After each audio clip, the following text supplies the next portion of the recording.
You're live. Go ahead. Good afternoon. I would like to call to order this virtual regular meeting of the Rehoboth Beach Planning Commission on Friday, December 11th, 2020. The time is 2 p.m.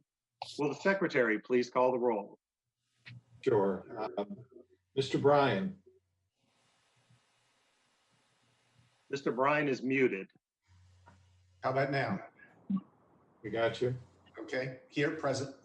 Mr. Covington.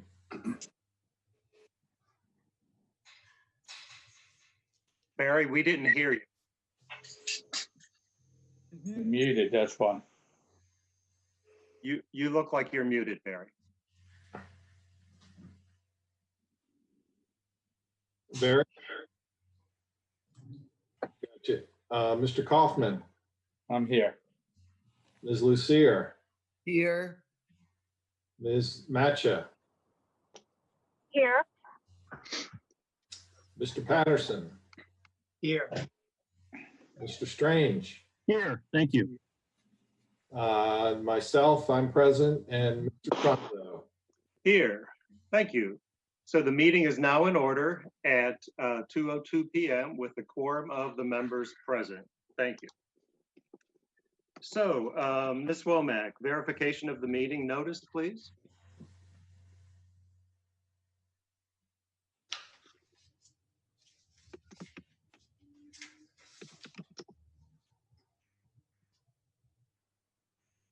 And can you do the meeting verification? Oh, sorry, I forgot to unmute myself. Oh, that's okay. The agenda for the Planning Commission regular meeting was posted in City Hall and on the city portal on December 3rd and was amended and reposted on December 8th. The public notice for public hearing of partitioning application number 1020-05 for the property located, excuse me, at 54 and 56 Rehoboth Avenue was posted in City Hall and on the city portal on November 19th. The public notice was published in the Cape Gazette on November 24th and November 27th. Coast Press on December 2nd and Delaware State News on November 25th and November 26th. Notifications specific to this project was mailed out to property owners within 200 feet and signage was posted on the property. The public notice for public hearing for partitioning application number 0920-04 for the property located at 46 Columbia Avenue was posted in City Hall and on the city portal on November 19th. The public notice was published in the Cape Gazette on November 24th and November 27th. Coast Press on December 2nd and Delaware State News on November 25th and November 26th. Notification specific to this project was mailed out to property owners with 200 feet and signage was posted on the property. That's all I have, Chairman. Okay, thank you so much. Meeting minutes. We don't have any meeting minutes to approve this week. Correspondence. I don't believe we have any additional correspondence to talk about at this time. And that takes us to old business. I don't believe we have any agenda changes. The order of the agenda, I think, will best suit today's business. I wanted to add that our goal is to end the meeting at 4 o'clock today. So I'm trying to hold a little tighter to the clock than we have recently. And I want to make just a quick remark. So hopefully this will put people a little bit on ease. This week, we have had an overload of information against all the other responsibilities and commitments we already have. In addition to that, we found out just this morning that the city's consultant, Debbie File, has COVID. She is ill, not ill enough to be hospitalized, and members of her family in Arizona are also ill. So that's another little challenge. The officer group met with Debbie earlier this week. She was able to complete the presentation that we talked about, and I will be giving that presentation maybe in a bit abbreviated form, since it's very similar to what we've seen in the past. I also want to mention that former chair Rick Perry lost his mother this week. While it was not related to COVID, of course, COVID had a lot of impact on the saying goodbye process, and you know, it's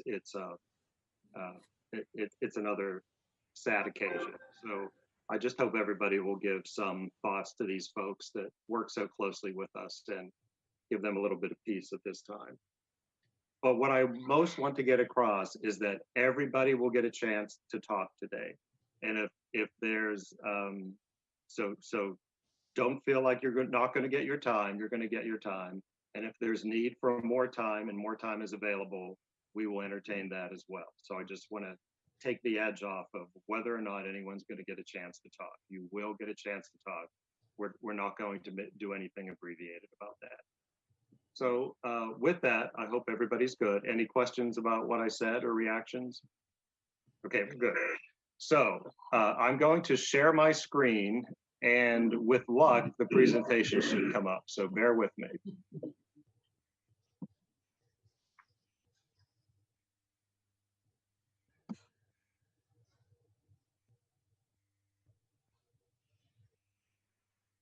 Can you see it? Yes.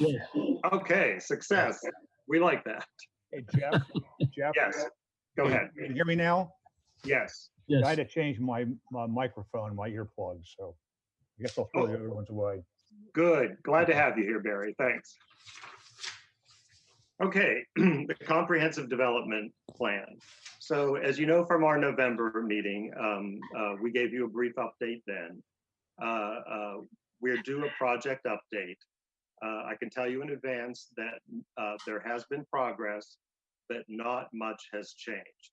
At this meeting, it's Debbie's intention to go over what the process is going to look like for reviewing information. And we do have some examples in here, which I'll follow. Realize now with the holidays and the work that we need other parties to do, like the state and the county with mapping, I'm hopeful, but I'm not anticipating that in January, we're going to have this exactly where we need it to be. But we'll talk about the timeline when we get there. If you haven't looked at your calendar, the second Friday in January is the 8th. So it's really only a week after the holiday period ends. Okay. Let's see. Advance. Here we go. So you know where we are. Phase 1 was the identify the resources. 2 was the kickoff, community outreach. 3, the plan input in the draft internal documents, and we're a half, 2/3 of the way into that. And then we have our new due date, which is July 23rd, 2021. And that due date is not necessarily when all the work is done, but rather when we have everything done and submitted to the state. So their review for weeks and months after that could go beyond that. So feel a little bit more secure in this date, because we feel certain still that we'll get our part done before this date. So things that have been done since our last meeting, the parcel analysis has been completed. KCI sent the information to the city. There have been meetings with the county. There was another one this past week. So progress is still being made, but there's a lot of lead time and things now, and we may not be a priority before the holidays. We're hopeful that there'll be progress, but there may or may not be. So we just want to prepare people for that. So the Sussex County assistants on the updates, they've committed to starting next week, mid-December. That's Monday, and then of course there's some assistance at the state and first map that also needs to be done. And this whole process, when it starts in earnest, is expected to take about 2 weeks, 14 days. So the draft review and comment phases. So this is what we wanted to sort of preview. when we get the CDP for review here, what will the process look like? And how do we make sure all the comments are included and reviewed and considered? So the process is going to look like this. The internal process includes the Planning Commission and the city staff, and it may include a peek by the Board of Commissioners, something we're calling 1A. I don't have a lot of details about that. But I'm going to get that this coming week. So this usually the Board of Commissioners is in the external review, but there may be a desire or a need for them to see, and if so, we can accommodate that without too much trouble. So it's not really an obstacle at this point in time. And then, of course, you know, the external review will be community and local organizations, intergovernment coordination, the municipalities, and then the Office of State Planning Coordination.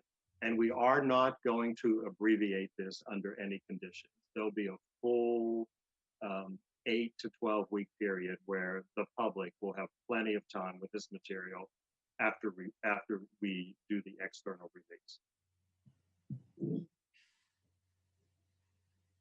So phase 1 internal. So the internal draft goes to the City Staff and Planning Commission.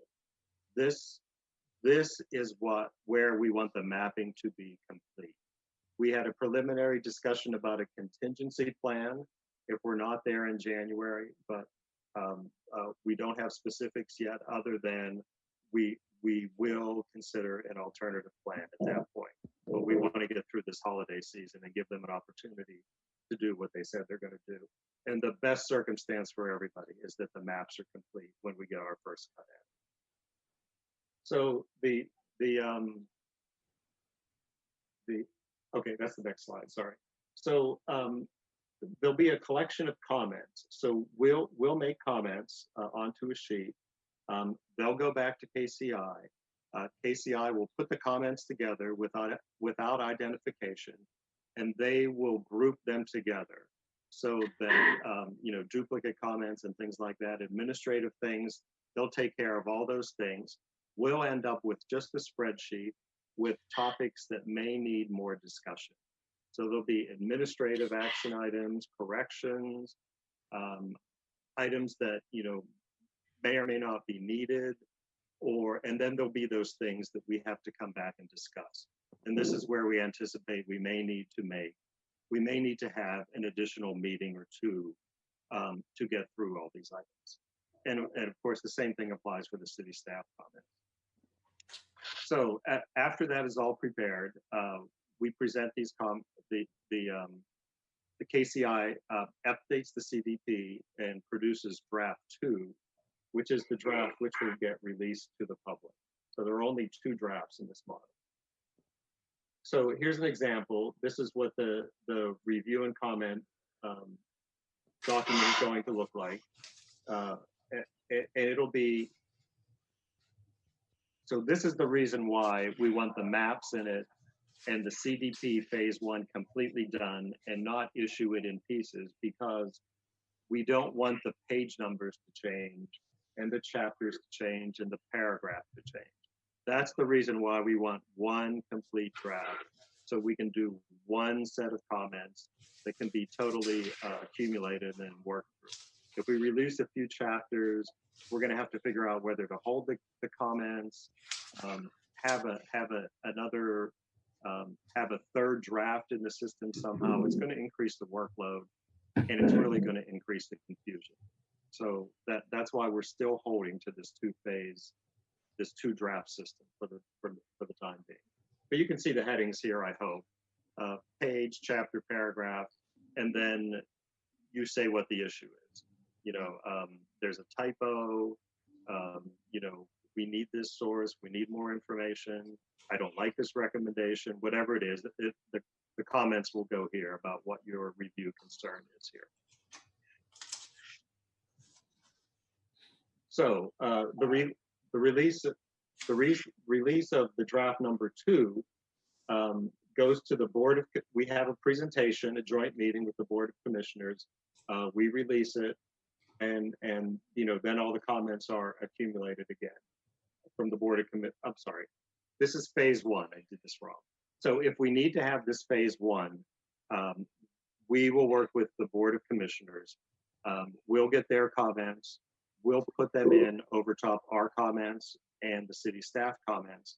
And that is the version that will go to draft 2 that will be released to the public.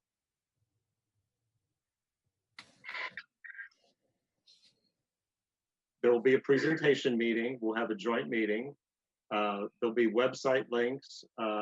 It'll be available in multiple forms so that people with different electronic capabilities, or maybe even no capabilities, can get a copy, pick up a copy, whatever it's going to be. There'll be the city press. There'll be promotions, just like we were preparing for the expos that we were going to have in the spring. So we'll create awareness, and the timing. This particular timing, you're sort of getting an idea, could possibly be better for engaging public anyhow in spring. So that's not so bad. And again, the request for comments that the KCI staff will compile will look the same. You see with the public, we have these boxes. I live within the city or outside of the city. We do want to have some quality control and knowing where some suggestions are coming from. Should that be an issue with that particular comment for many areas of the CDP, it doesn't really matter where people live, but it could for some. So we just wanted to have,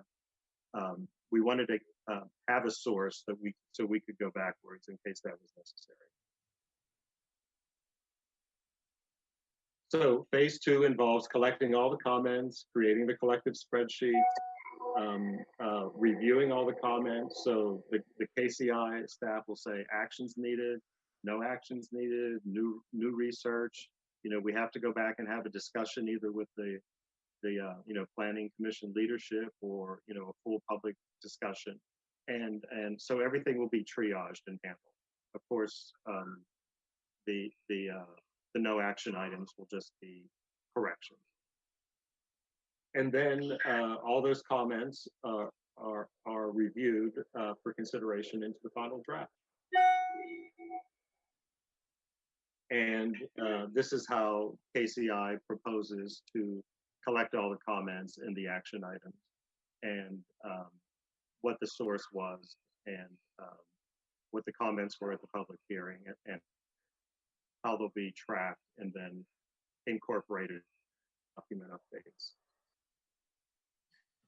So next steps, mapping coordination with the city and county. That's underway. So they're aware, they're doing it. It may or may not be a resource issue with the county for the next 2 weeks. So send positive thoughts that we're in good shape by January. That's where I'm keeping my thinking right now. We've been very patient. I think it's going to pay off. If we have to, we will complete our discussion about releasing partial chapters that have little involvement with the mapping. And we'll have to decide whether that's for a preview so that we can make comments or start the comments, realizing that when the maps come, all the page numbers will be different. So we have to think about our own workload and abilities. You might want to make handwritten notes on your copies, for instance, or create a side sheet so that you could go back and inventory them properly when the time comes to fill out the form. Those are issues we hope we don't have to deal with, but we will deal with them if we have to. And then, of course, in January, when we have a very clear idea of which week in January the mapping is going to be done, we're going to do a release schedule that will give you into the next month exactly what needs to happen on the schedule to get done by July. And there's the question slide. So I'm going to stop sharing so I can see you all again. Okay, I'm back. Does anybody have any concerns, questions? Joyce? Jeff, will you see something written? We've seen nothing written. I don't know how this group, how they express themselves. I have absolutely no idea. And the idea of seeing of having, some firm complete a whole thing without ever seeing page one of the format or the language used or the whatever. Would you, I don't need to, but would you be seeing anything along the way, or do we just wait and get a final, so-called final, the first final? when Yeah, it's so complete? that would be draft number one. And thanks for asking that question, Joyce. So I have seen writing from as far back as June. Great. So Oh, KCI has many completed CDP plans for Delaware, which we've perused those. And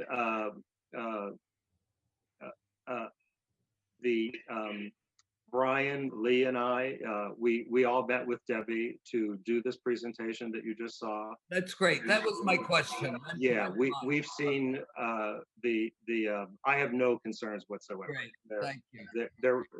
Their stuff is top notch. Thank you. Everybody else good? Okay. So well, you know what? Because we have the public here today, does anyone, I think everybody's here for clear space, but does anyone in the public want to comment on the CDP? Can't do anything. Nope. I don't hear anything, or okay, we're going to assume that everybody's good for the CDP. Great. So let's go on to the public hearing process. And while the folks are getting ready, as you know, today we have two public hearings on partitioning applications. We're going to take them in the same order that we've been taking them. The first one, we'll have representatives from, we will have Mackenzie Pete from Tennelle and Razor, and it will be the Robin Hood restaurant. And just to remind everyone that we did prepare draft materials in terms of a resolution when the time comes, if the time comes that we take an action on this item. So so the order of business is we'll talk to the applicant and then the building inspector, and then we'll discuss, take questions from the public if there are any, and then go from there. So Miss Pete, are you ready?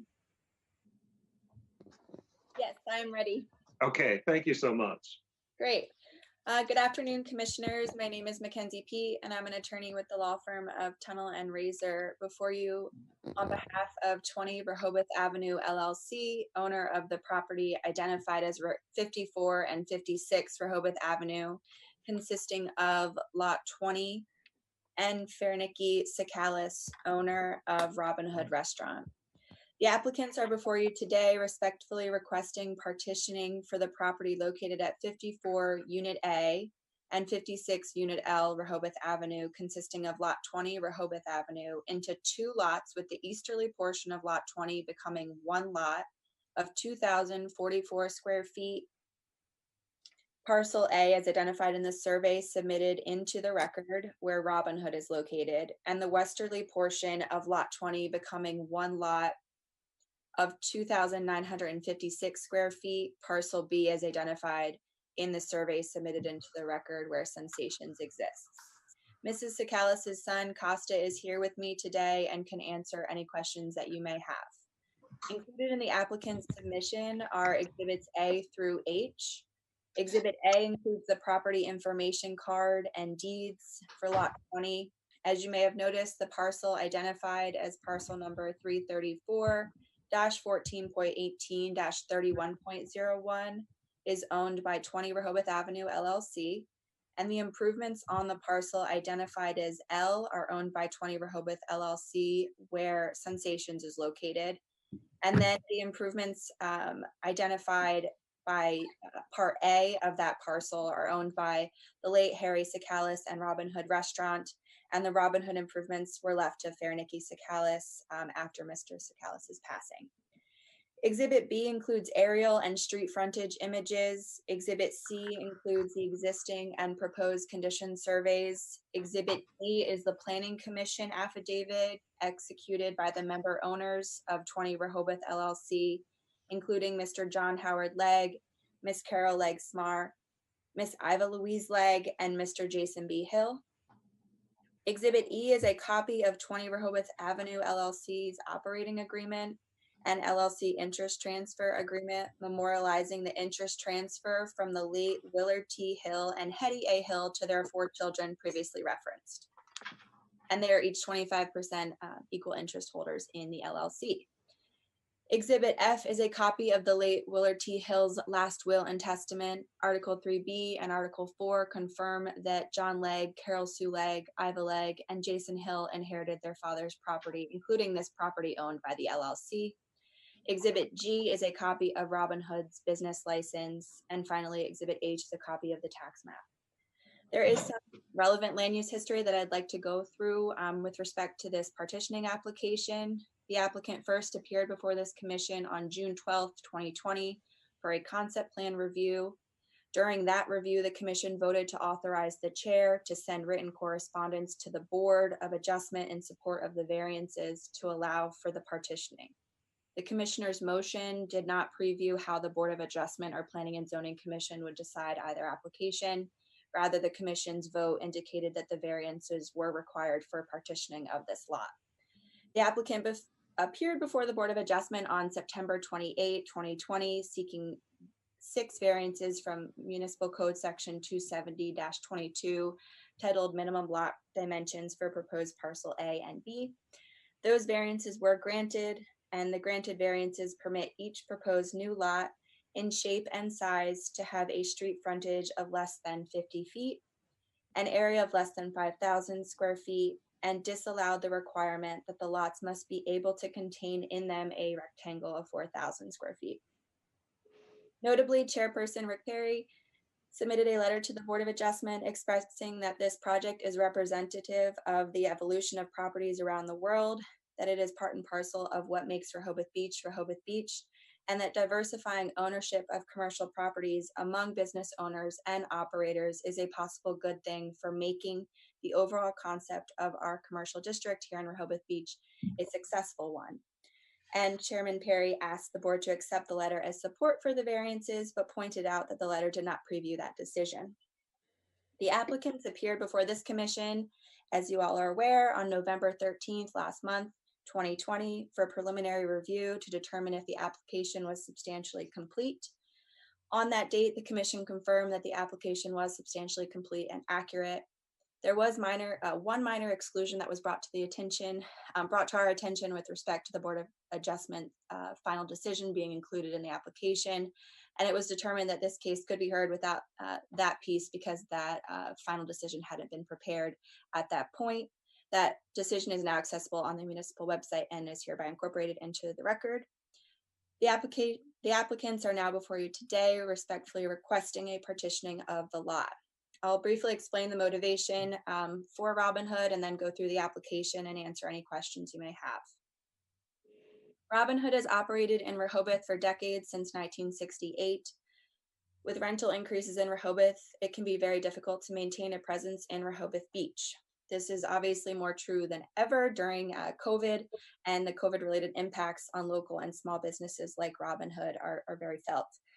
Mrs. Sakalis has always had a remarkable relationship with the landlord, and an opportunity to purchase the roughly 2,000 square foot portion of lot number 20 has presented itself to unify the improvements of Unit A that are owned by Mrs. Sakalis with the land owned by 20 Rehoboth Avenue LLC. The applicants have the burden of proof today to justify that all requirements have been met to justify the grant of subdivision application, including those requirements of Chapter 236 and 270 of the Municipal Code. Chapter 236 defines a partitioning as any subdivision containing not more than 2 lots fronting an existing state, county, or municipal street, not involving any new street or road or extension of city facilities, and not adversely affecting the development of the remainder of the parcel or adjoining properties. The proposed partitioning meets this definition, as the proposed partitioning creates 2 lots, fronts an existing municipal street, Rehoboth Ave, does not involve the creation of any new street or road or extension of city facilities, and does not affect the development of the remainder of the parcel or adjoining properties. The applicants have followed the appropriate procedures for approval of subdivision of land as per Chapter 236, Sections 236-7 through 27 of the Municipal Code. Public notice was sufficient as per Sections 236, 28, and 29 as per Mrs. Womack. I would like to briefly go through the application, and then I can get to any questions. So the application itself confirms that the applicant is requesting a partitioning to create 2 lots. It will not involve the extension of any city or county facilities. It will not affect drainage on any county road. It will not affect the development of the remainder of the lot being subdivided or any property adjoining the existing lot of any lot being created. 12 copies of the application were included with all specified materials into the record. As previously stated, the applicants are proposing partitioning of Lot 20, tax map parcel number 334-14.18, 31.01A and L. The property is zoned C1 Central Commercial. It's a 5,000 square foot lot, and we're proposing to create one 2,044 square foot lot and one 2,956 square foot lot. The application was submitted with an existing and proposed condition survey performed by Foresight Services, a licensed surveyor, and meets all criteria specified in Section F of the application for subdivision. As you can see in the existing condition survey, there are currently 2 separate buildings on 1 lot. Again, Unit A shown on the boundary survey is Robin Hood, and Unit L is Sensations. The proposed parcel partition changes nothing structurally on site. Although the applicant may eventually make some improvements to their structure, there are some minor encroachments that Mr. Molina did address last time and that were specifically addressed at preliminary review hearing. And those encroachments will be corrected when improvements are made to the structure. At that time, the applicant will use all of her resources to make this property code compliant. Not only are there separate structures on the site, but there are also separate tax map and parcel identification numbers. Again, all that will change is the ownership of the land. The creation of a lot will not require excavation or increase in height of the land. Elevations, grading, and drainage will not be affected. Ground cover, shrubs, and other vegetation, excluding trees, will not be affected, as well as there's no existing vegetation on site. I'd also again like to draw your attention, as I have before, to the tax map, which clearly shows that other lots have been partitioned historically, and some of those lots are even smaller than the applicant's proposed lot size as a result of the possible partitioning.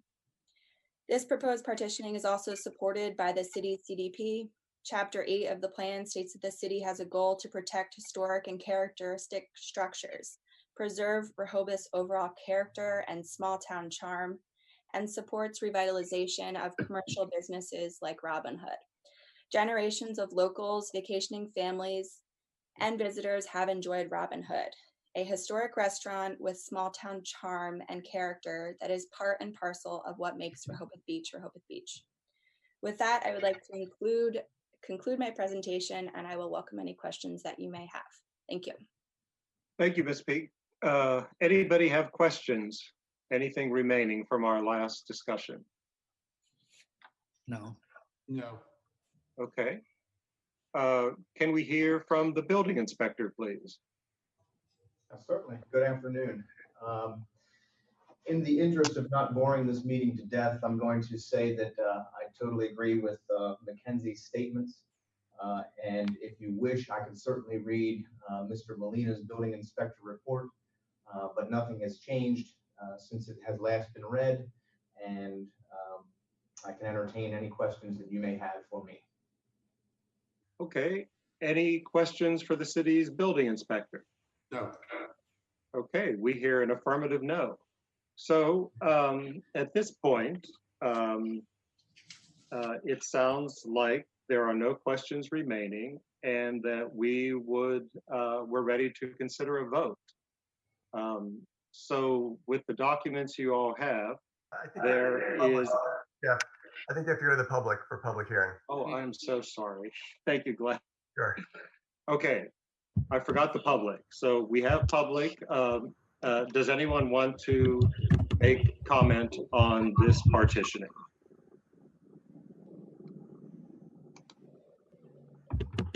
Anybody at all? I hear furious typing, but no comment. So we're going to say that there are no public comments, and thank you for the reminder. Okay, so at this point, I think we're ready to entertain a motion. If anyone cares to make one, you have a draft.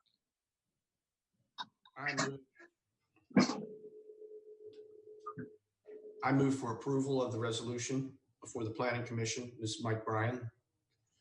That such partitioning application number 1020-05 located in the C1 Commercial District for property located at 54 Unit A, Rehoboth Avenue, and 56 Unit L, Rehoboth Avenue, consisting of Lot 20, parcel ID 334-14.18-31.01-L, Rehoboth Avenue, for petitioning into two lots requested by Mackenzie Pete Esquire of Tunnel Razor on behalf of 20 Rehoboth Avenue LLC, owner of the property, and for Niki Sukalis, owner of Robin Hood Restaurant, be approved by this commission.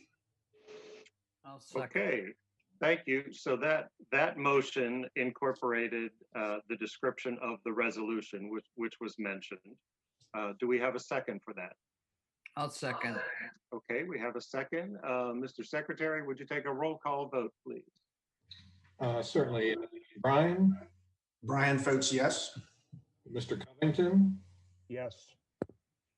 Mr. Kaufman, Yes. Ms. Lucier, Yes. Ms. Matcha, Yes. Mr. Patterson, Yes. Mr. Strange, Yes. and myself is a yes, and Mr. Trunzo. Yes. So with that, the motion passes unanimously, and the resolution is complete. Congratulations. Great. Thank Yeah, you. well done, Mackenzie. Thank you. Thank you for participating. We appreciate it. Thank you. Great. Okay, so let's move on to our second item. Jeff, can I make a comment? Yes, please do, Mike. Yeah, I think in light of this particular approval, according to former Chairman Perry's support of it to the Board of Adjustment, doesn't mean that we would approve a similarly divided property in the future, because it does have to take into consideration the full context of where we are then and now, and not as opposed to what occurred in the past. So I just wanted to make that statement for the record, that this doesn't constitute an exception that can be used and to be relied upon in the future. Yeah, and I think the comments about tying it to the CDP and some of those components help to put some of that in context as well. Right. Yeah. Great. Thank you. Anybody else? Great. Okay, let's go on to the next partitioning, the next public hearing for the matter at 46 Columbia Avenue. And I see Mr. Becker, there he is. Would you like to begin, sir? Yes, sir. Thank you. Okay. Can you hear me okay? Yes. Great. Thank you. One never knows. Members of the Planning Commission, Mr. Mandalis, ladies and gentlemen of the public, good afternoon. Again, for the record, my name is Jay Becker, and I'm a partner with the Rehoboth Beach office of Hudson Jones, Dewick & Fisher. With me today is my co-counsel here, Joel Collins, who's an associate at my firm, as well as Gagan Seth, who is one of the co-owners, along with his brother, Maruti Seth, of the property known as 46 Columbia Avenue, which lies on the southerly side of the second ocean block of Baltimore Avenue within the confines of the city of Rehoboth Beach. Mr. Seth is obviously here to answer any questions should they become necessary. As a quick housekeeping measure, I'd like to request first that the discussions contained in our prior preliminary hearing of November 13, 2020 be incorporated into the record to the extent that it's allowed by the commission, as well, obviously, as my application itself. We believe our application meets the technical requirements set forth in the City of Rehoboth Beach Code for a partition. Specifically, the subject parcel, as it is currently configured, Consists of a 125-foot by 100-foot rectangular parcel on the southerly side of Columbia Avenue. As we're seeking, this parcel can, if allowed, be partitioned into two 67.5-foot by 100-foot rectangular lots, each comprising 6,750 square feet in area, which would be in excess of the required 5,000 square feet required by code minimum for a lot. A lot coverage and FAR at this point are moot. As a condition of our approval would include the removal of all structures currently existing on the subject parcel, including some asbestos abatement we have to do. My clients understand that any future construction on any partitioned lot or lots, if approved, would be made only in full consultation with and according to permits issued by the building inspector's office, the City of Rehoboth Beach. As we discussed in the preliminary hearing, and as intimated a second ago, the parcel itself consists of two plotted 50-foot by 100-foot lots, being lots R and S, and the westerly one half of lot T, which itself is a 25-foot by 100-foot in dimension. All these lots are in the Seaview Park subdivision of Rehoboth Beach. The parcel is currently improved by a single-family residence and a garage apartment with a corresponding curb cut for its driveway onto Columbia Avenue. As the house currently sits, it actually does not meet current setbacks, which would be required if built new, as it does not meet front yard, backyard, or side yard setbacks. As well, it has a garage apartment as well. It is therefore absolutely a non-conforming structure as far as the current code exists. The configuration of our property would qualify us to seek an administrative, quote unquote, over-the-counter partition under the current city code. However, such an administrative partition would result in the lot being subdivided between lots S and R, with the result being a 75-foot by 100-foot lot being the westerly one half of lot T and all of lot S, which would itself comprise 7,500 square feet in area, as well as a 50-foot by 100-foot lot, which is lot R, which then would be 5,000 square foot in area. I'll refer to those as the, if you will, a medium or a large and a small or regular lot. What we're seeking again is permission to move the boundary line between the two requested lots so that the resulting lot would be equally divided again into two 62.5% lot by 100-foot lots, again, each 6,250 square feet.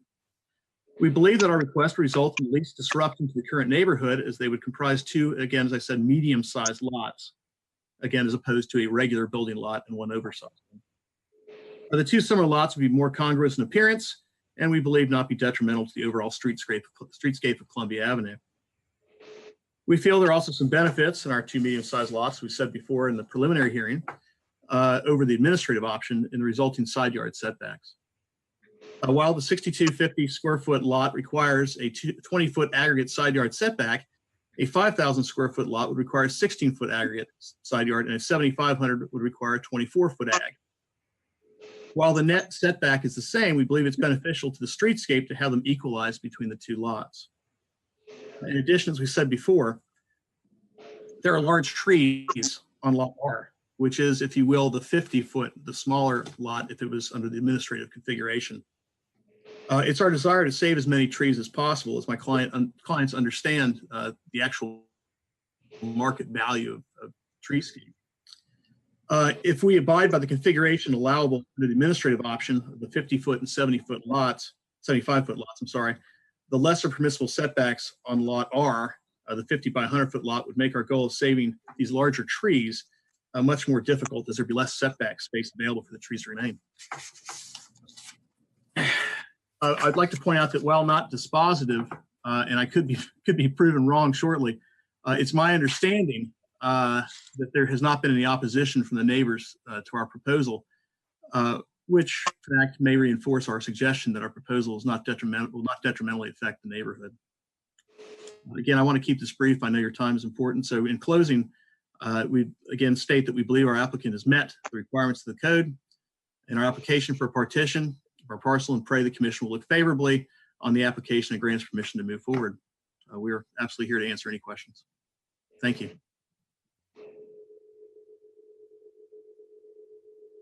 Okay, unmute first. Thank you, Mr. Becker. Does anyone on PC member have questions for Mr. Becker? Steve?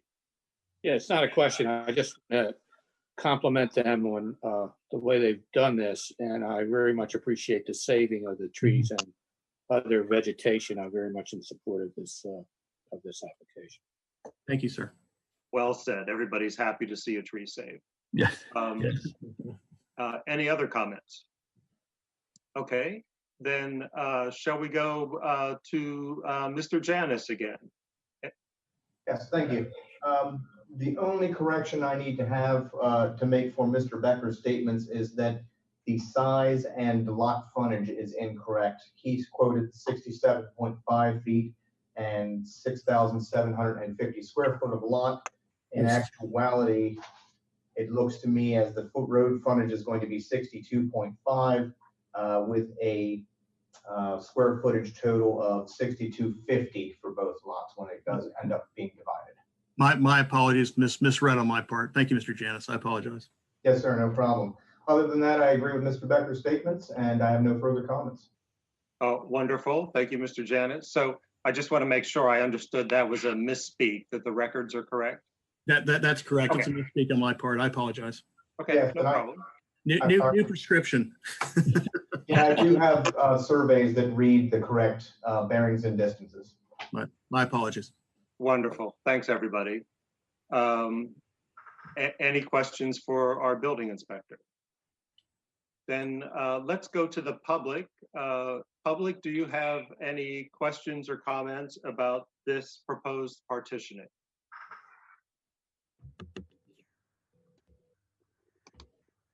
Seems quiet. We'll assume that there's no questions. Okay. So at this point, we're ready to consider what we would like to do. Would anyone like to make a motion? I'll do it. Go ahead, Steve. So I move approval of the resolution before the Planning Commission such that partitioning application number 0920-04 located in the R-1 residential district for the property located at 46 Columbia, consisting of the southwesterly portion of Lot T, Lot S, and Lot R, Columbia Avenue, for petitioning into 2 lots requested by J. Becker, Esquire, of the law firm of Hudson Jones, J. Work and Fisher, LLC, on behalf of the Galen and Mariotti Seth, owners of the property, be approved by the Planning Commission. Thank you, Mr. Kaufman. Is there a second? I'll second. Okay, a second from Mr. Covington. Mr. Secretary, would you call the roll, please? Brian? Mr. Covington? Yes. Mr. Kaufman? Yes. Ms. Lucier? Yes. Ms. Matcha? Yes. Mr. Patterson? Yes. Mr. Strange? Yes. Myself is a yes, and Mr. Trunzo? Yes. And Okay. Mike Bryan. Thank you. I vote in the affirmative as well, Mike Bryan. Did we get everybody? Yes. Okay, great. So it is unanimous. Congratulations, Mr. Becker. The resolution is approved and is in effect immediately, as I understand it. Thank you so very much, everybody. Okay. Have a good weekend. Thank you. Thanks for participating. Thank you. Okay, so we're doing great time-wise. Now we're going on to new business. So we're going to have a discussion of the plan for the hearings for the Clear Space and Rehoboth Spotlight. So I want to say a little before we get started.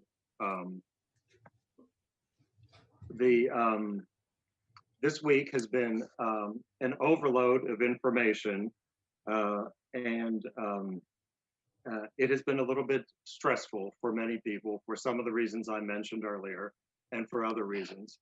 So I want to recognize the PC's recording secretary, Ann Womack, who had a lot of work to do this week and still has work to do in terms with distributing the documents and things. So We apologize that they're not all ready at this point in time, but we had quite a volume of material, and I could not be available as easily as I wanted to be for the last couple of days. So I also want to remind everybody, there is a pandemic. While there's great hope in the future, we're in the worst possible moment of the pandemic. So we hear about our consultant. It's also come to my family. My brother is sick. He does have COVID. It's made for very interesting family dynamics for 6 children who have made a pact that we're going to protect our 90-year-old parents at all costs. And let's just say he may not share my outlook on life and went somewhere he shouldn't, and now his family is sick. So this is I think everybody is being touched by this at this point. And I know many other people who are now sick as well. So pretty scary. Time to think about some of the other stresses as well. But I want to assure everyone in the public that the Planning Commission is working very hard on preparing for this hearing. We've devoted much weekend time and evening time going through the records, having discussion of process, consulting with folks like the city solicitor when we needed some advice, and made sure we were all on the same page. And we are on the same page about this matter, and we'll have more detail today. I think people will be happy to see what we've done. I said it earlier, everybody will get to speak today, so don't worry about that. And I also want to assure everyone that there have never been, nor are there today, plans to have an immediate hearing somehow in December. With the 21-day notification, that's off the calendar, but that has never been seriously considered. Yes. Yeah. There are folks who believe that we were going to have a rush meeting in December, and that has never been a consideration. It simply is not going to work with the process. So I think I've said most of that I wanted to say. I wanted to talk just a little bit about this big stack of correspondence is only part of it. So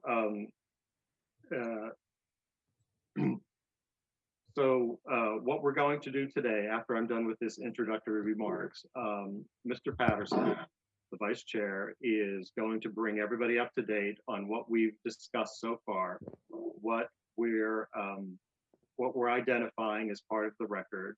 We're going to talk about our process going forward, not exactly in exact date, but in terms of what has to be completed to go to the next step. And then it'll sort of become obvious about where we're going. We're also going to review this checklist today.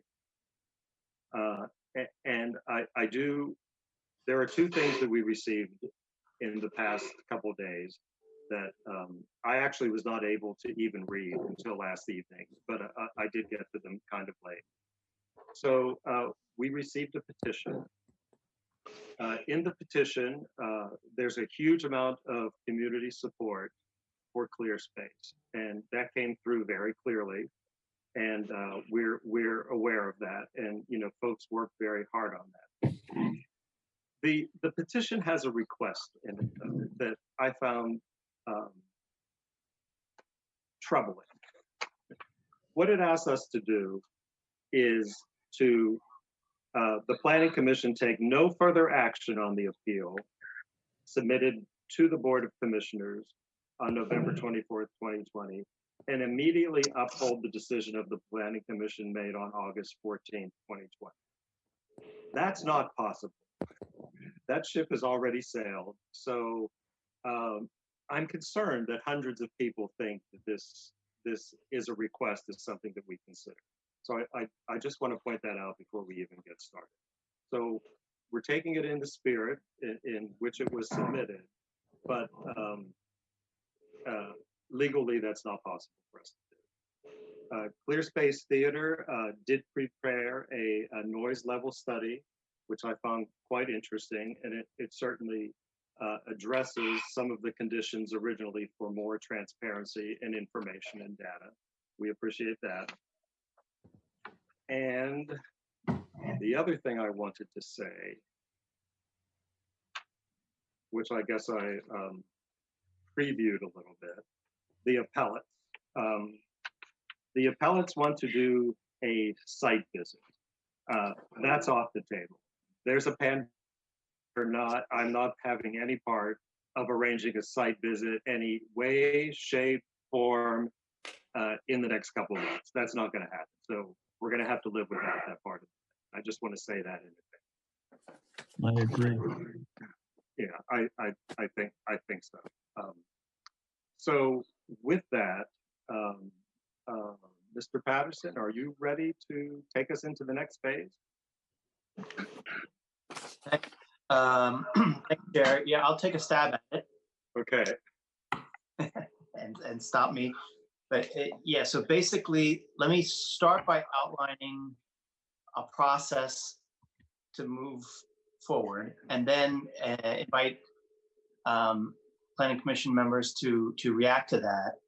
And then hopefully, in the meeting today, we can go ahead and embark on that process and get quite long in terms of addressing what the Board of Commissioners have given us, right? So just to recall, on appeal, the Board of Commissioners voted on November 12th to remand these two site plan applications back to us, finding that it had been improper to schedule the August public hearing on these applications prior to the applicants addressing all of the issues that the Planning Commission required them to address in the preliminary review on July 10th.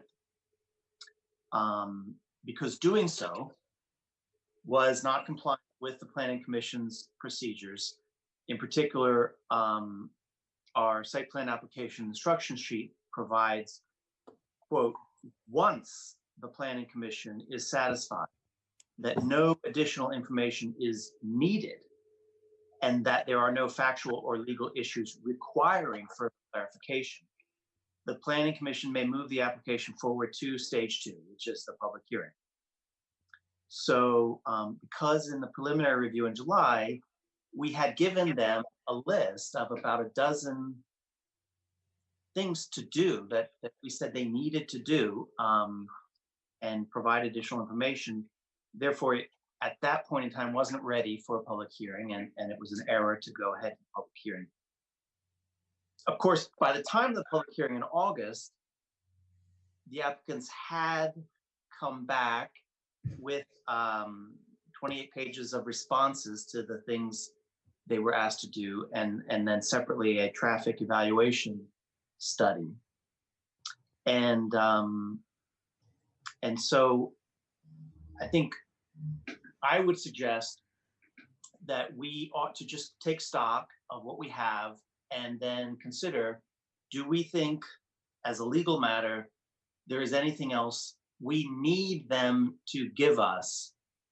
And I emphasize need because, and the legal issue, because of course, the stage 2 is a public hearing. Public hearing is an opportunity for the applicants and the public to provide even more information.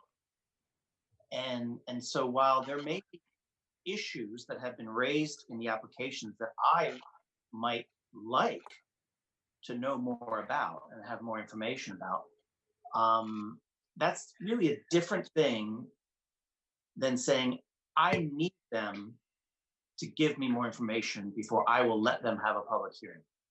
So, so a couple of things we could run through and take stock are those that dozen items we gave them in the July preliminary review.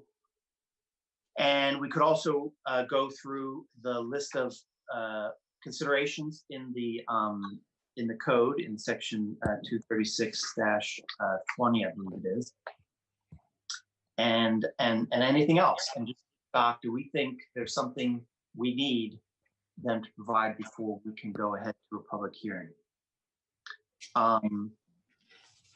And then another element of our process today is take stock of the record, and maybe we do that first, because there's a lot has happened. There was a public hearing already, and the question we officers had among ourselves was, is that included or excluded from the next public hearing, all the materials from that last public hearing?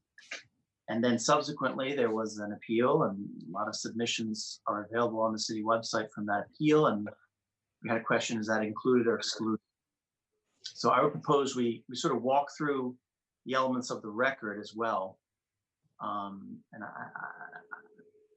I'm ambivalent about which of these broad things to do first, but I think maybe first invite reactions to that approach from the Planning Commission. Yeah, I would agree. So I think having folks react to where we are at this point in time, and whether they see the process the way that the officers are seeing it. Steve? Yeah, well, first I have a question in light of what Brian has just presented to us, and that is, subsequent to the commissioner's decision, is there anything that was required to set a hearing? I'm not saying, whether it's good or bad, that was required to set a hearing that has not come in. In other words, my understanding is we had received all the responses by the applicant to the list of questions we gave them, or things that we needed. So my question is, just from a point of starting, is there anything that is required for us to have in the record that we haven't gotten yet? I'm not saying that we won't get additional information or not. And I wonder if Glenn or if Glenn can answer that at council. I've asked that before, as you know, Jeff. Also, just as a personal note, I'm very disturbed that we would set a precedent that you can't set a hearing until everything has been presented before you set the hearing. I mean, generally speaking, things come in both before and after a hearing, and you always have the opportunity to keep a record open to receive additional information. So I'd like somebody to respond. Perhaps it would be Glenn, to my question about whether everything is in the record so far. And Glenn, if you're going to respond, I'd like to ask a follow-on question about the power of the chair as well after that. Sure. Also, I apologize for my dog. My wife just came home and she's very happy to hear her. My dog's enjoying your dog. Okay. And now we're getting off the rails. My understanding is that everything that is necessary to go to a public hearing has been received. Now, of course, the code does anticipate that, different applications present different sets of circumstances. So the code language from 236-32G, one of the findings that you are required to make as a planning commission is to determine whether additional information is needed from the applicant or others, and whether there are legal or factual issues that need further clarification prior to final action by the planning commission at a subsequent meeting. So I don't know of any legal or factual items that still need any sort of clarification. There may be some, but the broad ones that we basically look at on this sort of an application, there are none remaining that I'm aware of. But it does say to determine whether additional information is needed. So there may be something not anticipated by the code that the planning commission feels is necessary, and that would be something else you could require prior to the public hearing. But the basic question as to, do you have the complement of information that you're supposed to have under the code as a starting point? I think all that material has been submitted. So thank you, Glenn. And so with that in mind, depending on how we proceed, as Brian has indicated, whether we go on all or any of those things he suggests we look at today, I'd like to suggest that at the end of this hearing, at least we set a tentative hearing date for this case. I do want to note especially this letter that came in from ClearSpace, that time is of the essence for them in terms of their financing. So I don't want to hold them up if they're going to get an approval in terms of time, and therefore deprive them of their opportunity to proceed. On the other hand, you know, we still have to have a hearing, and we still have to decide whether we will reapprove this project or not. So those are my thoughts. So my follow-on question to that is, of course, I was involved with setting the August date. And of course, in July, we had the list of things that we wanted more information for. And there was a judgment call by the chair, which I think was made appropriately, and I supported, that the information was in development and would make it in time a few days before the hearing. That mostly happened, but not exactly happened. So I've always agreed with the appellates that you know, the last minute information is hard for anybody to deal with, and you know that's just difficult. And you know, that was not the best. That possibly was not the best circumstance. But in terms of what was really needed and what we got, we asked for things that fell under the additional information, in my opinion, not something that was absolutely critical that had to be submitted. I felt like it told a better story. It was more transparent. It gave more details. It was that type of information that was coming in. And I still sort of feel that same way about the process. I mean, I feel like if we decided by the end of today that, so I have an example here. I'll just give a real example. I'm noticing, and it's been brought to my attention, that we don't have the county's stormwater plan. And because this is a lot greater than 5,000 square feet, I think that's needed. So is that needed for me to schedule the hearing? I think I can schedule a hearing if we add that to the list and we get an adequate reply about when it's coming in. That would not stop me from scheduling the hearing. I don't feel like I have to have the paper in hand before I can even begin the 21-day notification process. So that's my concern about who's in control of the timeline. I tend to agree with that analysis, Mr. Chair, that if there are things that are not of a completely dispositive nature that you're still awaiting, I think you can schedule the hearing and move forward with it, anticipating that the information will be there in time. I look at it sort of the way that you move into partitioning applications or subdivision applications. You do a preliminary review. And at that preliminary review, you're looking to see, is the application substantially complete?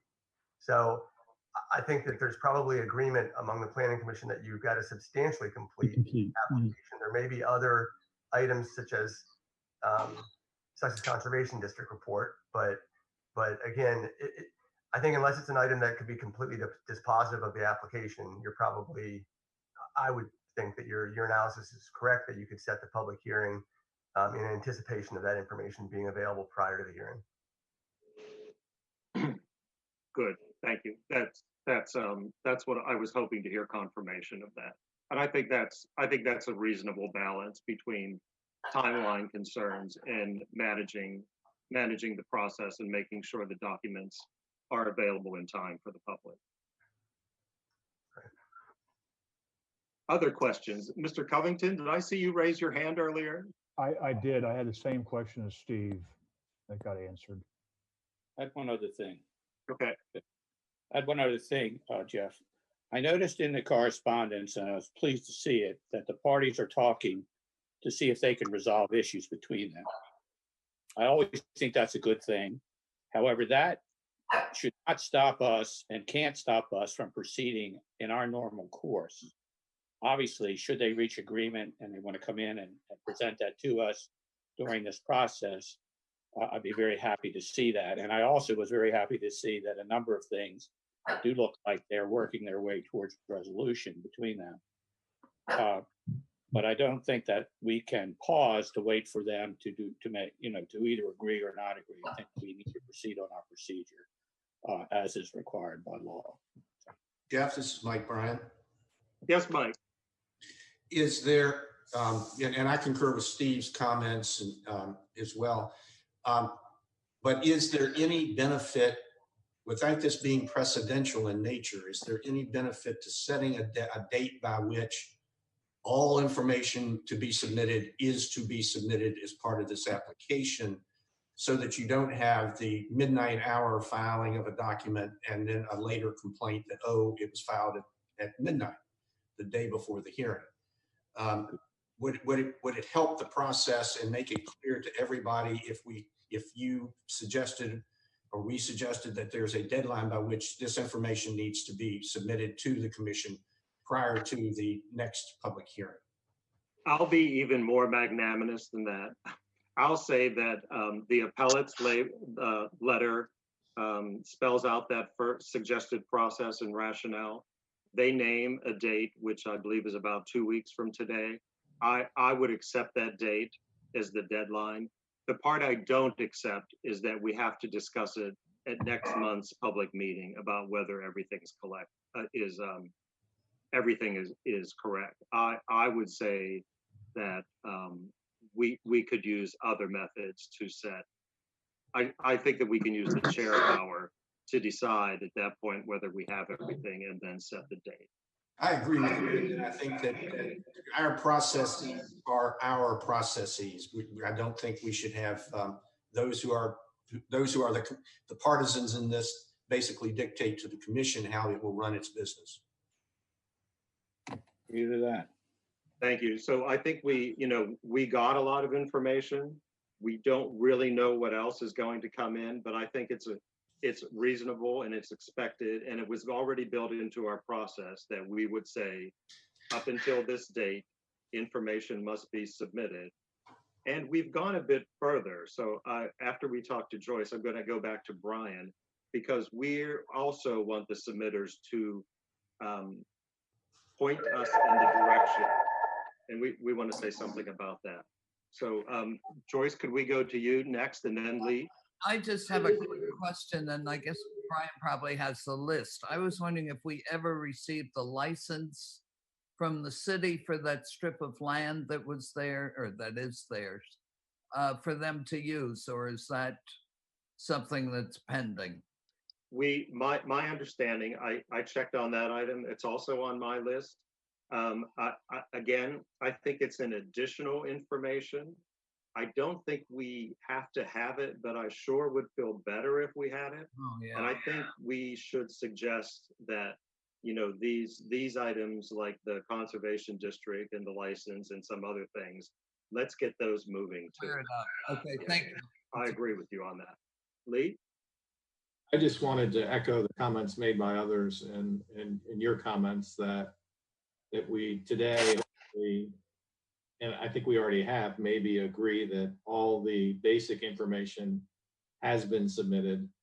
I don't know whether we'll go through the list item by item to concur that or to confirm that, but that we set a date, if there is any other information that needs to be submitted, and then maybe set a tentative date after that, because we can't reset the clock every single time an additional piece of information is requested, because we all know that we can request information till the Thank you. and that we set, if we determine that there are a couple loose ends, we set a date for that, and then we maybe piggyback off of that and submit, set a preliminary. I mean, we can't, sit around and wait and see if somebody's going to request some additional information, and then set a date for it to come in, and then set another public hearing to determine whether that information has been submitted. This will be years from now, still talking about it. Right. I think we're going to have to I think we can make our own value decisions about whether this additional information is responsive to what the issue is. And then it'll be discussed at the hearing. That's what the hearing's for. Okay, so far so good. I think we're making good progress. Brian, do you want to pick it up again? Sure, yeah. So maybe I'll just jump into the list that we had in July that we've given the applicants. And I'm not going to go like marching down the list. I was going to sort of take them thematically because most of the things on that list weren't stated as requirements of things they had to provide. They were sort of things they should do. Like we said, consider making the facades more aesthetically harmonious with the character of the community. And we said, provide a status on discussions with DelDOT in the city about reconfiguring the area in front for delivery and pickup. And we said, give consideration to the impact of COVID-19 on the operations and a recovery plan. So they did provide, as this 28 pages of response point by point back in the summer. That's all there. But a few of the things we asked them to do were very specific. And I think it's fair to just put it to everybody. Do we agree that they did it?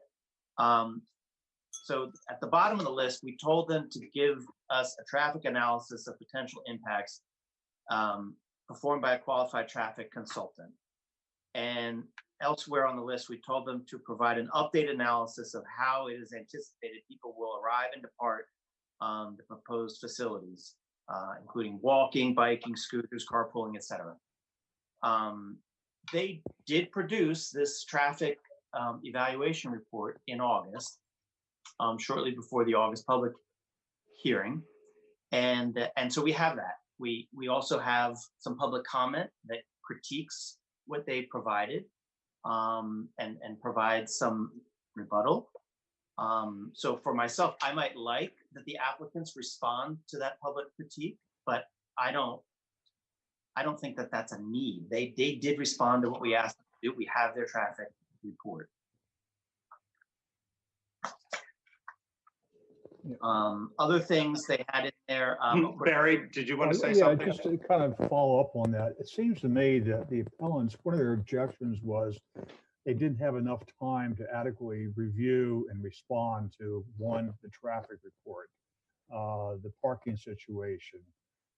So I think that, I think we have everything we need to proceed, and they certainly have had adequate time now to study it. They have the acoustic study as well. So I don't know there's anything else that we need before we can proceed.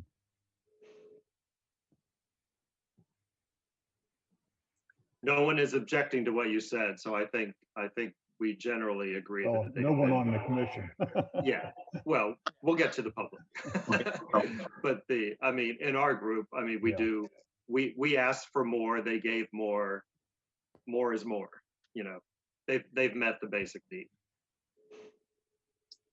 And then another big item on the list we gave them was to do this outreach to the neighborhood, to the neighbors, engage with them within 1,000 foot perimeter, I think was the request, and also address the concerns of noise from the abutting property owners. And then we got the applicant's submission explaining what they did do, and then there's been public comment, some of it critiquing what they did and some of it praising what they did. But it is what it is, and the question is, does anyone think we need to require them to do more in order to get this to a public hearing, which after all is the forum for that to happen formally? That expression of concerns. And Barry, I have a question. This hearing we're having, is it going to incorporate the testimony and the consideration that we had for the first meeting, or is it totally a de novo hearing? Right. Yeah, go ahead. And we did talk about that among the officers and with Glenn, and it is remanded for a de novo hearing, and Glenn can explain exactly what that means. But when talking about the record, it was going to be our proposal today that we acknowledge, unless there's objections, that the record from that August hearing should be fully incorporated into our record. Yeah, I agree with that. I thought there was a kind of interesting question as to whether it's de novo, because I mean, the only options you have are de novo or on the record. So you had an on the record public hearing. You have a public hearing on the record that you already created, which never made sense to me. So I think it's a de novo public hearing in that you're going to be taking more new public comment, maybe new documentary evidence, but everything from the prior hearing can be incorporated into this next public hearing you're going to conduct. Steve? De novo hearing, it's kind of a, it's kind of a statement that doesn't make clear what you're doing. When you have a de novo hearing, you obviously can and should incorporate the previous hearing's record into the hearing. It's sort of a misnomer to call it a totally new hearing. And I'm sure that's what we'll do. I mean, that's what we should do, is incorporate the previous record as well, and then we go from there. Also, in response to what Barry raised, I agree with him, but I also note that you just recently said we're going to give a couple of weeks for new information to come in. So the parties will have an opportunity to respond. For example, the citizens can respond to anything they felt was inadequate in the traffic analysis, for example. And I already noted before, the parties are already in discussion about resolving the issues between them. So I feel the applicant has reached out to the neighbors and is currently talking to them. This is Rachel. May I ask a question? Go ahead. With all of the information that has been coming through the last couple of days, do we have a good sense of if that information starts to take a couple of these items off the list, that the appellants are satisfied with the progress that's been made and the requirements that are being asked for and met?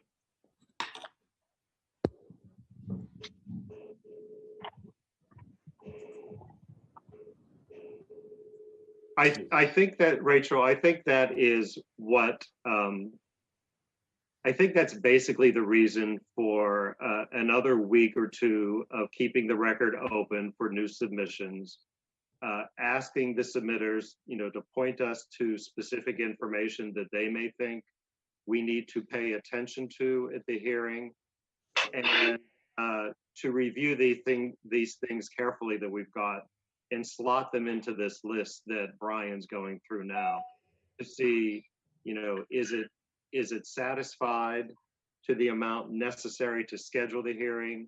Is this additional information? Is it additional on top of additional? And obviously we'll have some testimony at the public hearing. I don't think we know that. I don't know that today because I had, because the information is so recent to us and I haven't digested it fully. And sorry, I didn't mean to step on you. No, go ahead. I guess just from a business perspective, is it kind of out of order to actually get a better understanding before we actually get to setting that hearing on how we're doing or how this project is doing in satisfying the concerns of the appellants, so that as we look at this list, we can actually start to check them off and know kind of what the concerns are that are left that we might want to either nudge to get more information or get more clarifying information from the appellants as to what they are looking for to have that satisfied. Almost having like a liaison, right, from the committee to work with the appellants and as we lead up to making that decision on the hearing. So Rachel, I think it's pretty clear what they want in that memo they sent us. So, I mean, unless the public hearing this afternoon, we get more information. I think you already know what they're looking for. No, I agree. We know what they're looking for, but in the end, right, as you get that response back, is it enough to satisfy? Well, at some point that's what I was we have just to wondering. say, here's what we want. Enough is enough. Cut it right? off. Yes. I hear you. I'm just wondering if it, instead of having either a back and forth or more delay, I'm not trying to speed this up. I'm just trying to make sure that both sides are really kind of coming together, and there's a satisfaction or a willingness, right, to accept that information versus not and requiring more. Does that make sense? I'm sorry. I agree with you. I agree with your concern, and particularly what upset me was the implicit warning, if you will, that if we don't agree with the appellants what they want, that they can, appeal again. So, I mean, I understand that we need to make sure that we include what they want, but I really am kind of turned off by the implicit threat of not granting everything they want. So Barry, sorry, Barry, I completely understand, and I actually felt the same way when I read that material. I had to read it a couple of times, and I just felt like that was, to use your word, a threat. And then obviously on the heels of that, to get another communication with 10 times the number of people that are in favor of clear space. We certainly want to work with the folks that are unhappy with some of the issues that are still outstanding in their mind. But I also think we need to keep in mind that there's a balance of a lot of people that are in support of this project going forward. Yeah, Rachel and Barry, thank you for those comments. I did not read earlier when I had my introductory remarks. I decided not to read one sentence, but I'm going to paraphrase it now. So from the appellate side, I'm taking with positive intent that the offers to help are sincere, and I receive it that way. However, I heard from virtually everybody on this committee after that letter was sent, and how we felt after we got that letter was much more important than what the words were in the letter. So the message of help was not received, and everybody felt somewhat disrespected, I guess is a way. So that's not going to affect our process, but I'm putting it out there publicly, not a psychologist, but I think the intent was to send a helpful information. I don't know anybody that received it that way, so that's out there, and maybe we'll hear some comments about that in a little bit.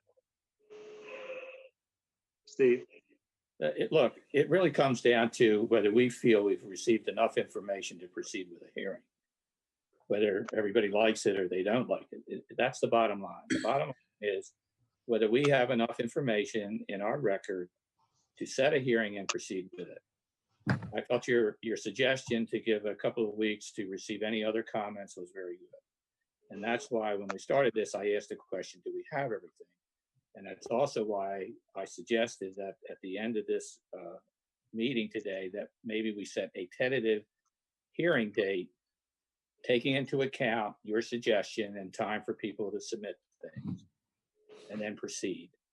I take that whenever I've been on a board before, and an applicant comes before me or before them and suggests that time is of the essence, and they give a good reason why it is, I think that we as a board have to take that into consideration and be responsible about it. Doesn't mean whether we'd approve or not approve, but we do need to come to a decision that is timely given this applicant's request.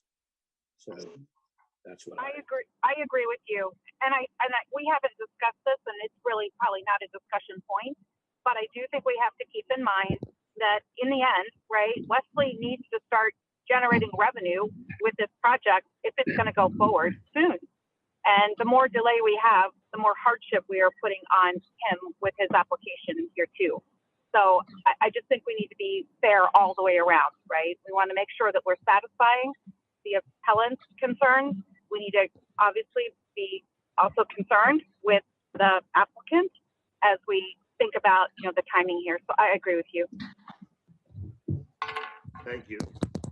So let me just suggest a variation on what I heard, because what makes me uncomfortable is the notion that we are, quote, leaving the record open for a couple more weeks to receive information. I actually think the record is by law open until the end of the public hearing that we haven't even scheduled yet. The question in front of us is, are we requiring the applicants to provide anything in particular more now or by a time certain? And my thinking is, where my head is I don't see a need for us to require anything more in particular. I can only urge the applicants to address more with more specificity, for example, the points about parking. You know, they've recently given us correspondence that talks about things that are in process, but if those things come to fruition or they don't, it's not going to be decisive in my mind. I urge them to get it specific, but it's not a reason not to go to a public hearing. It may be a reason why at a public hearing, some members of the Planning Commission would vote against the project. So that's a good reason for them to get it done and get it specific by then. But in terms of the reason why this was remanded back to us, because we had scheduled the hearing before we had everything we said we needed, I think we can say today, we don't need anything more. And more information undoubtedly will come in from all sides. And we will consider that. And if it comes at the last minute, we'll probably give it very little weight because it came at the last minute. But that's well said. Well said. I agree. Yeah, I agree with you, Brian. I agree, Brian. I agree, Brian. It seems to me we just had a roll call of affirmation and everybody Well, I agreed agree, with too. what you said, Brian. I apologize for speaking of the record when I should have said requirement. So I feel strongly the same way that everything is there that we need at this point in time, and extra information would be better. And I guess what I'd like to add to this matter is that what is most interesting to me about the appellate's letter is the big reveal that talks are underway about coming to an agreement rapidly by the end of December. I personally think it should be faster. I think they should really work on it in the next week or so and determine whether or not it's going to be possible for them to get that group of 21 appellates to all sign something that says there will not be a second appeal, and to get what they come to agreement, however that's done, through a mediator, through a list, say these are the items that we've agreed to, those would be conditions. We would go to the conditions. We would review those commissions to see if they fit within our CDP, our regulations, and everything like that. And if we could bless it and feel good about it, I mean, the process is over for the entire community. That's what I really want to see done. I want to see these two parties come together, work it out, and let's be done with it.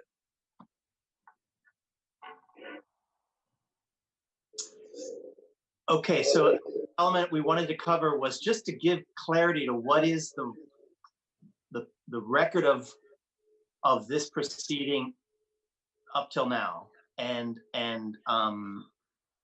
as we've discussed, I think I would suggest everything all the way through the August 14th public hearing should be accepted as part of our record, and that everything in the record of the appeal to the Board of Commissioners should not be part of our record. So that if there's anything that went to the Board of Commissioners that anyone, whether the applicants or members of the public or the appellants, want us to consider, they should submit it to us again or directly to us.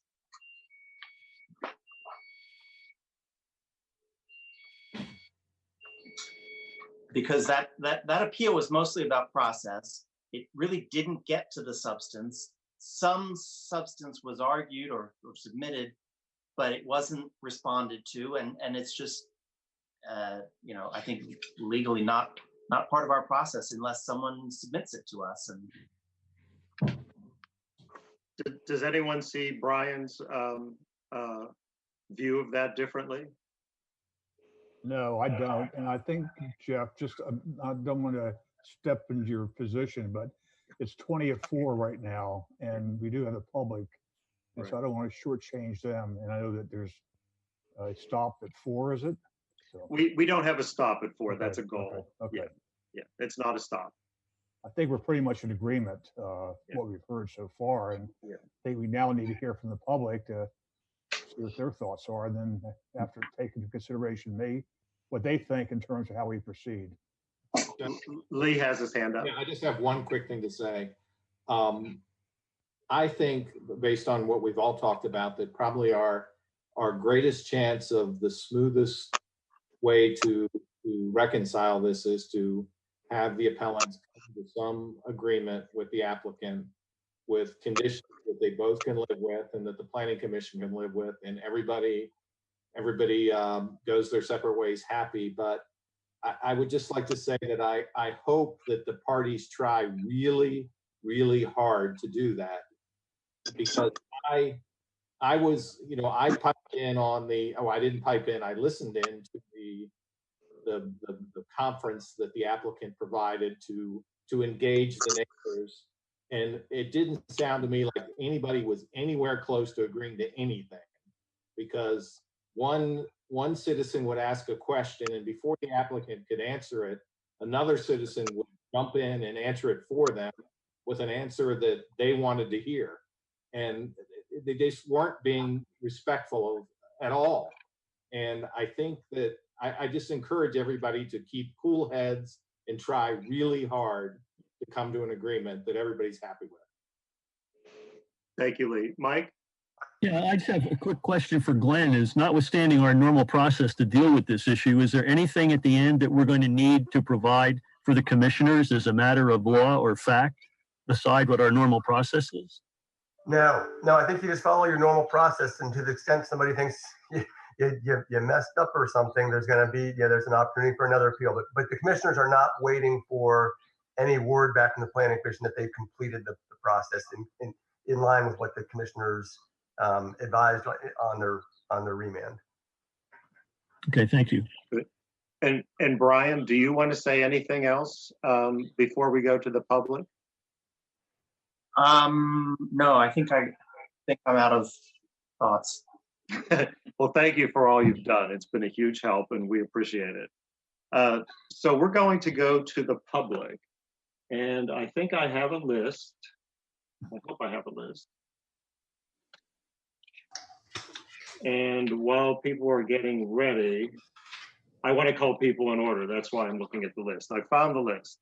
So we're going to do the usual 3-minute thing. And if that doesn't work for someone, you can let us know. So the first person on the list is Tom Evans. Tom, can you join us?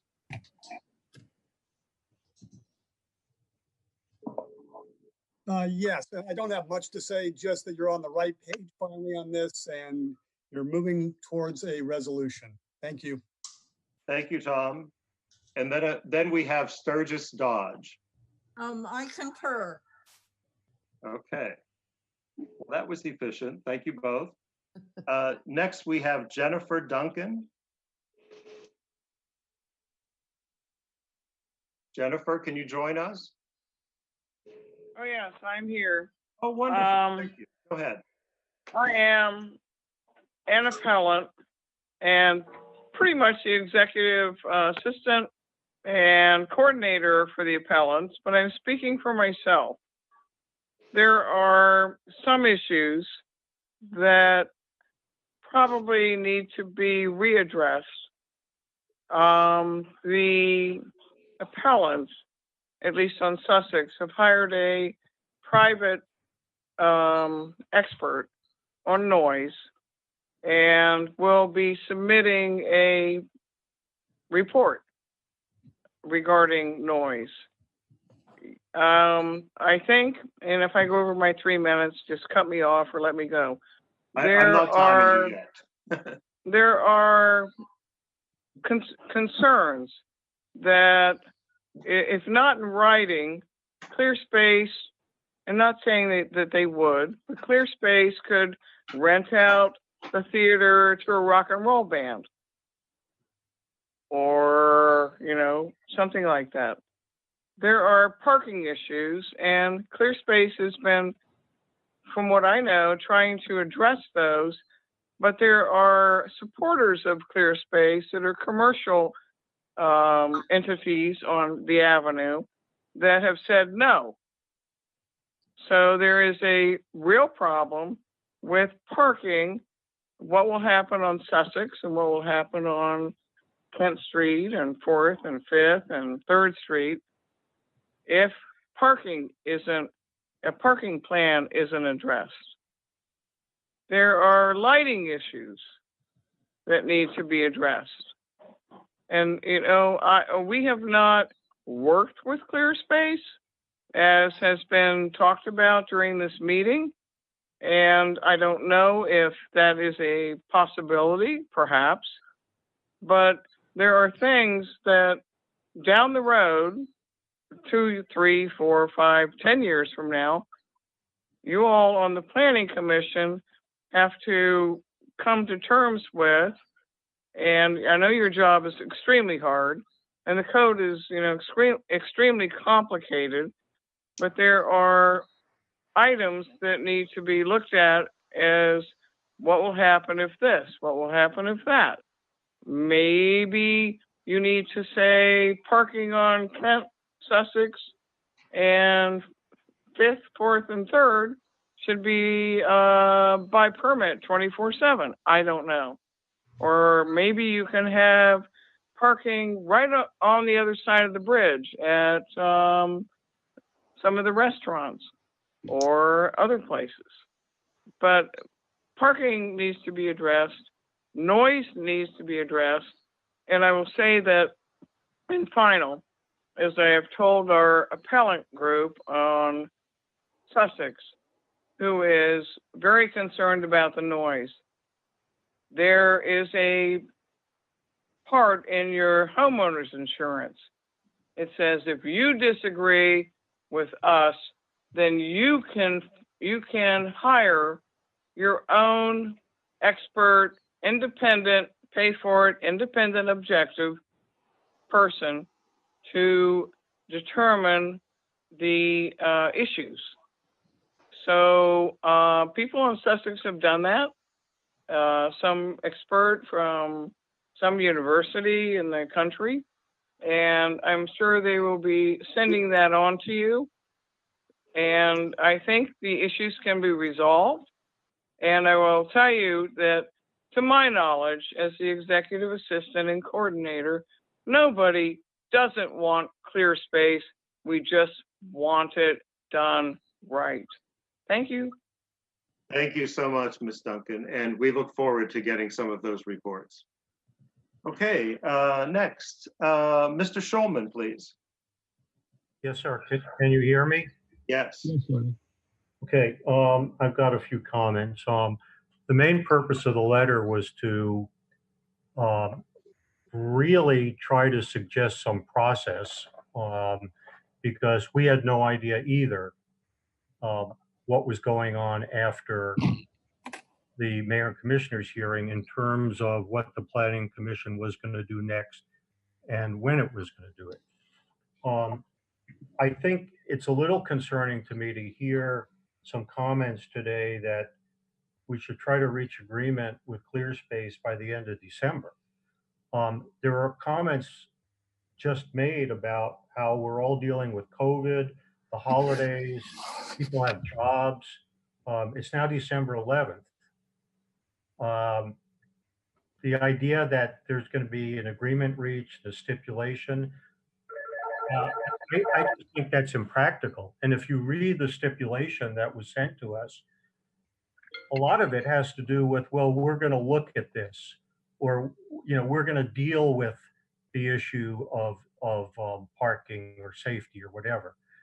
That's not what the Planning Commission has done in the past. In past years, the Planning Commission, when it's had to face an issue that related to adverse consequences, it was very specific in things. So everyone believes the parking problem has to be worked out, safety problem, other things, but the question is the details. So let me just get into, because this is what Mr. Patterson said regarding whether this is ready to go to hearing and what's missing and not missing. There's two lists. There's a list in 236-32C, which is the items that must be in the site plan application. I've listened to a number of these meetings and taken part in them. I don't know that I've ever heard the Planning Commission go through those items one by one and say, we have them and they're right. I've never heard that. But there's a separate list, which is 236-30E, which is 21 decisional items that you've got to deal with when you make your decision. I know that wasn't done the last time. Nobody went through that list and said, okay, we in our decision have to consider A, B, C, D, E, or items 1 through 21. In fact, some of those items, I believe, were not discussed at all. One necessary item is lighting. I don't ever recall that being discussed. That was an issue with the Rehoboth Beach Elementary School. It was resolved very easily, but it was determined because the Planning Commission went through the checklist of what they have to consider when they make their final decision. And I don't believe that that has been done here yet. Mr. Schulman, you're at 3 minutes, but I'm not stopping you. You may keep going. I just wanted you to know where you are. Okay, thank you. Thank you. Let me say also as to the items that the chairman and others have talked about and whether they're going to be resolved, okay? And Mr. Patterson mentioned. Let's just take the traffic report, for example. I agree with that. A traffic report was requested. Traffic is supposed to be considered and addressed by the application. It has to be addressed by your decision. They submitted something. Whether that's enough, as Mr. Patterson said, is going to depend on what happens at the hearing. Some people may say it's not enough. Some people may say it satisfies all the traffic issues, but that's something that's been submitted. Okay, and that can be that can be discussed at the hearing unless this is resolved before a hearing. Another issue where nothing has been submitted, at least to the Planning Commission, to my knowledge, certainly I haven't seen anything posted on this, is the issue of lighting.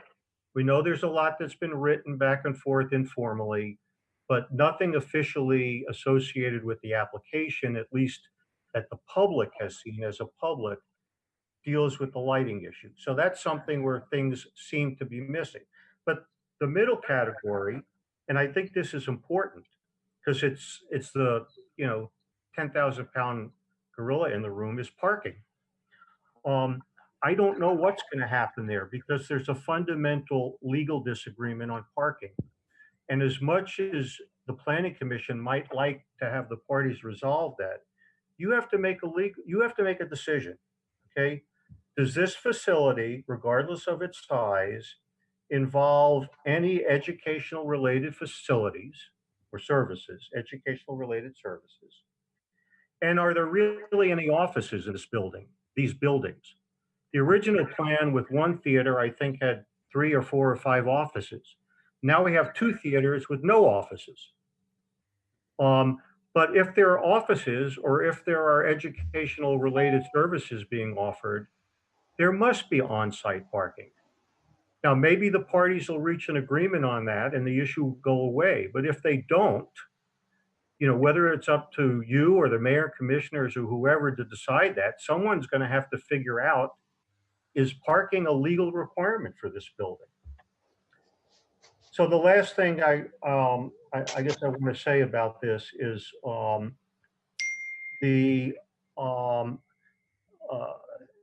to my knowledge, we haven't seen a legible copy of the site plan yet.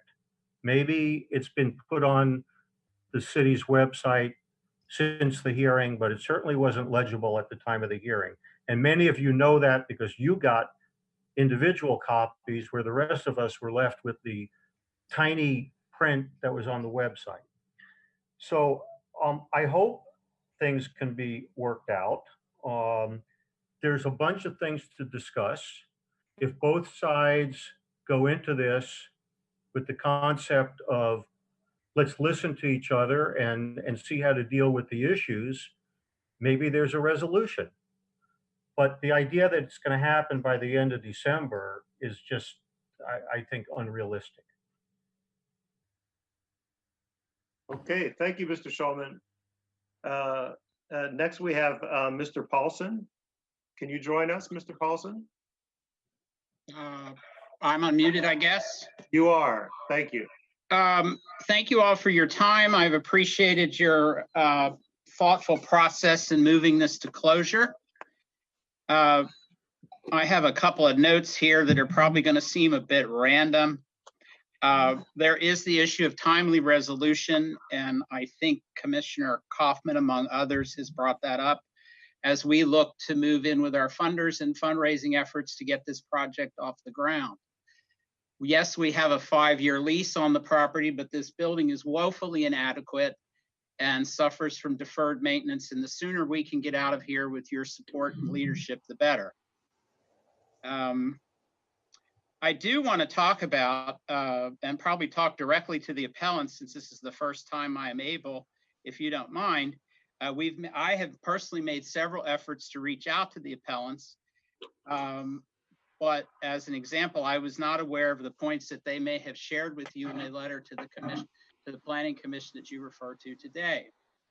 I've made my phone number available, and I'm ready at any time to sit down and take that list of stipulations and go through it.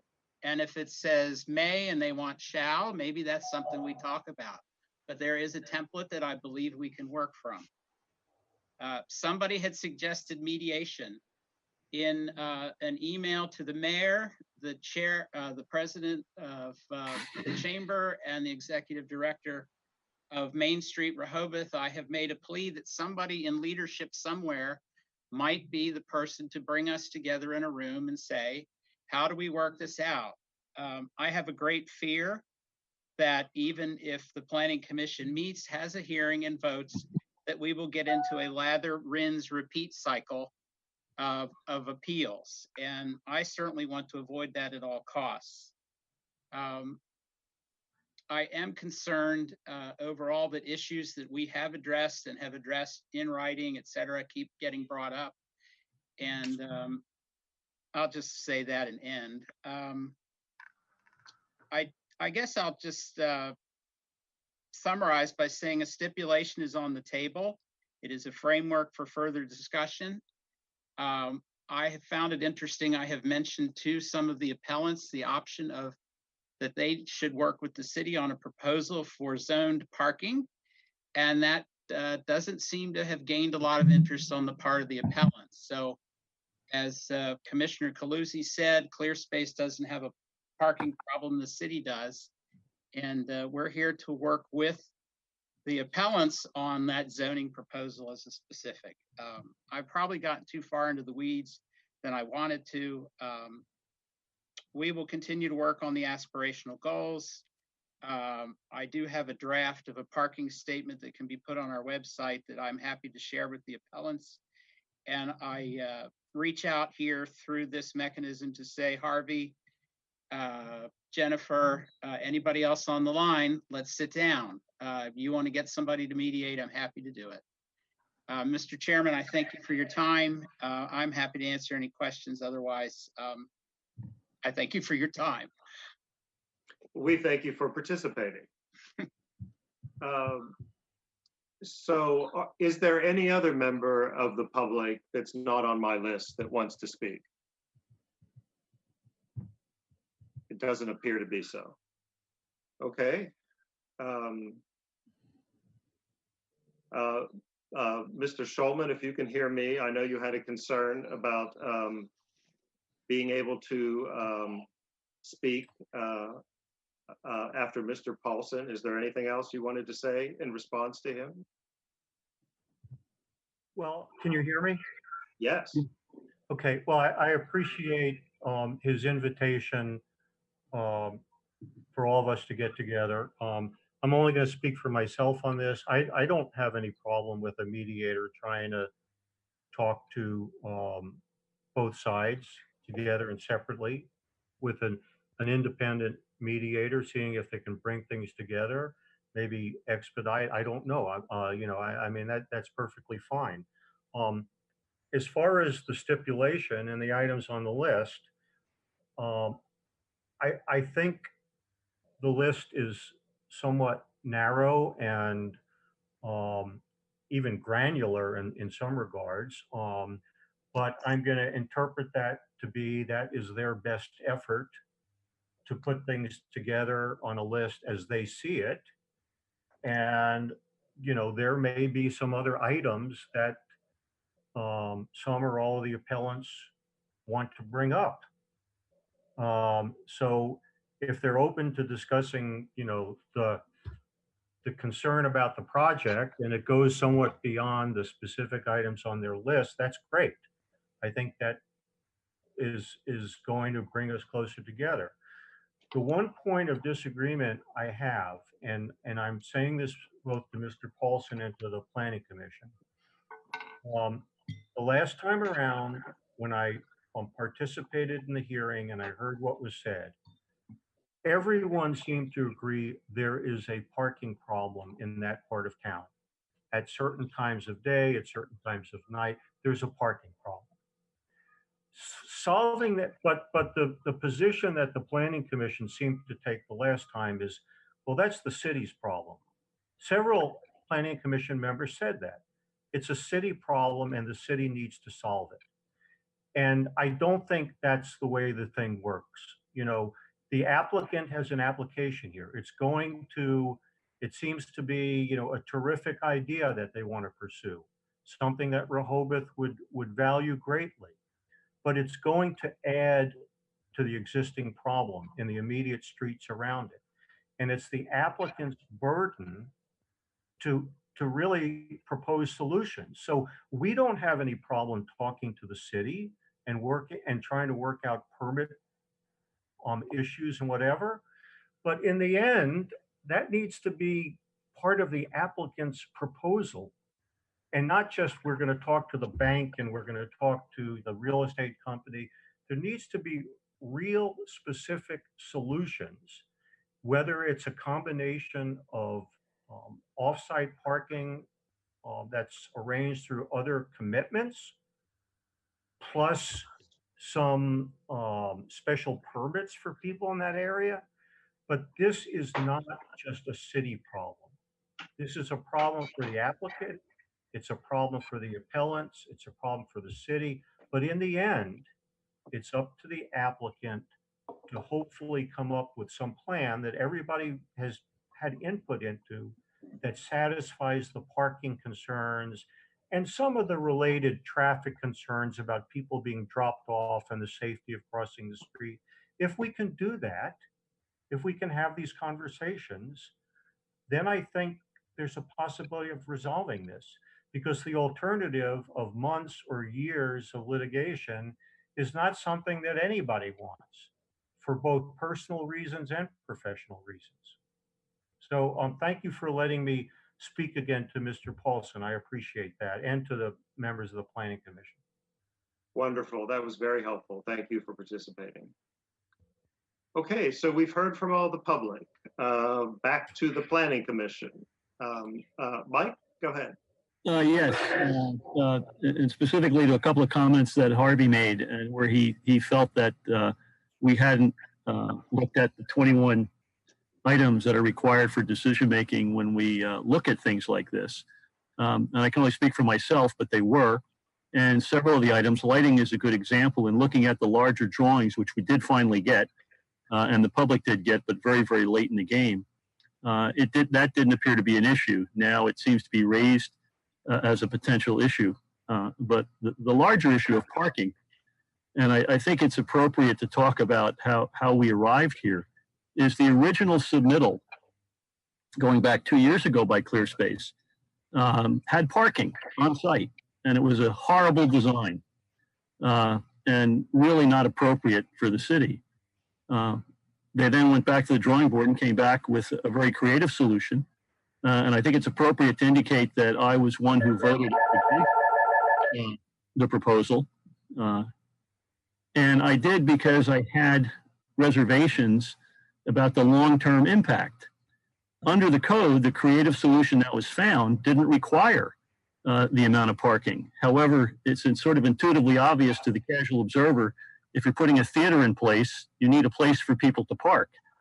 But the code allows for that to occur. However inappropriate that may be, and our code may be deficient, the reality is that creativity was used to get to that point. The other point that Harvey raised with regard to the offices disappeared and became other spaces and thereby alleviated the need for parking, which is one of the reasons that I voted against the application, even though I felt that in other regards, the applicant and the design was far superior to the original submittal. This is, in my opinion, and something that was created almost 50 years ago by two social scientists, called a wicked problem. It's a wicked, sticky problem. And by that, it means that nothing is true or false. It's really only good or bad. And every solution results in creating another problem. And you got to be right the first time. And that's exceedingly difficult because that's what we're being asked to do. And there are a lot of issues related to this. There's also a lot of wonderfully good things with this design as compared to the old design. And I'll just point out that with the current, as an example of where it becomes so difficult for us, this particular design by ClearSpace, if ClearSpace didn't go in and another type of commercial activity went in, it might not be 10 feet from the residential property line. It might go right to the limit and be perfectly legal. So there's trade-offs here at all levels, multiple levels.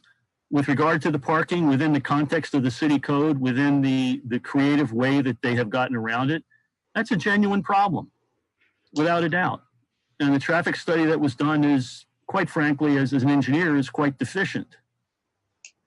But that's what was done. So we have a series of challenges, and I do want to go back to the fact that we are doing things per the code, and our obligation under our charter, under the state, is the health and welfare of Rehoboth Beach, not a particular applicant. It's the health and welfare of all citizens of Rehoboth Beach. And that's why it's a sticky problem, and that's why it's difficult. Thank you. Thanks, Mike. Brian, go ahead. Thanks. Just a quick reaction to a couple things Mike said. The creative design, and it's a nice design. I don't think that creates a problem for me as regards parking, because we're in site plan review. And the fact that they may be code compliant for building and licensing on parking isn't a problem, because site plan review allows us to set the bar higher than the code. And parking and traffic are elements that we're to consider.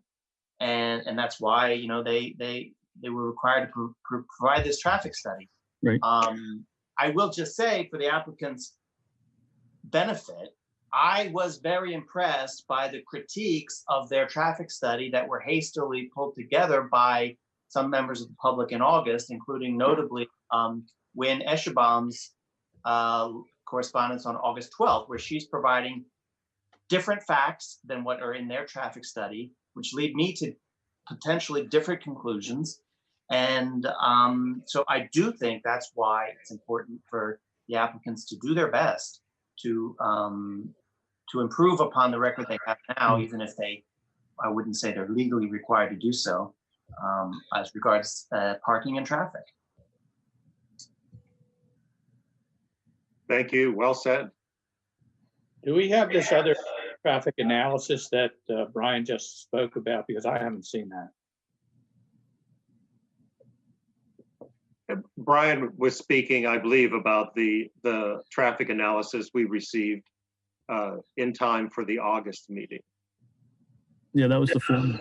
Yeah, that we used. But he just referenced some other traffic issues that were raised by Wynn. Yeah, is that what you're referring to, Steve?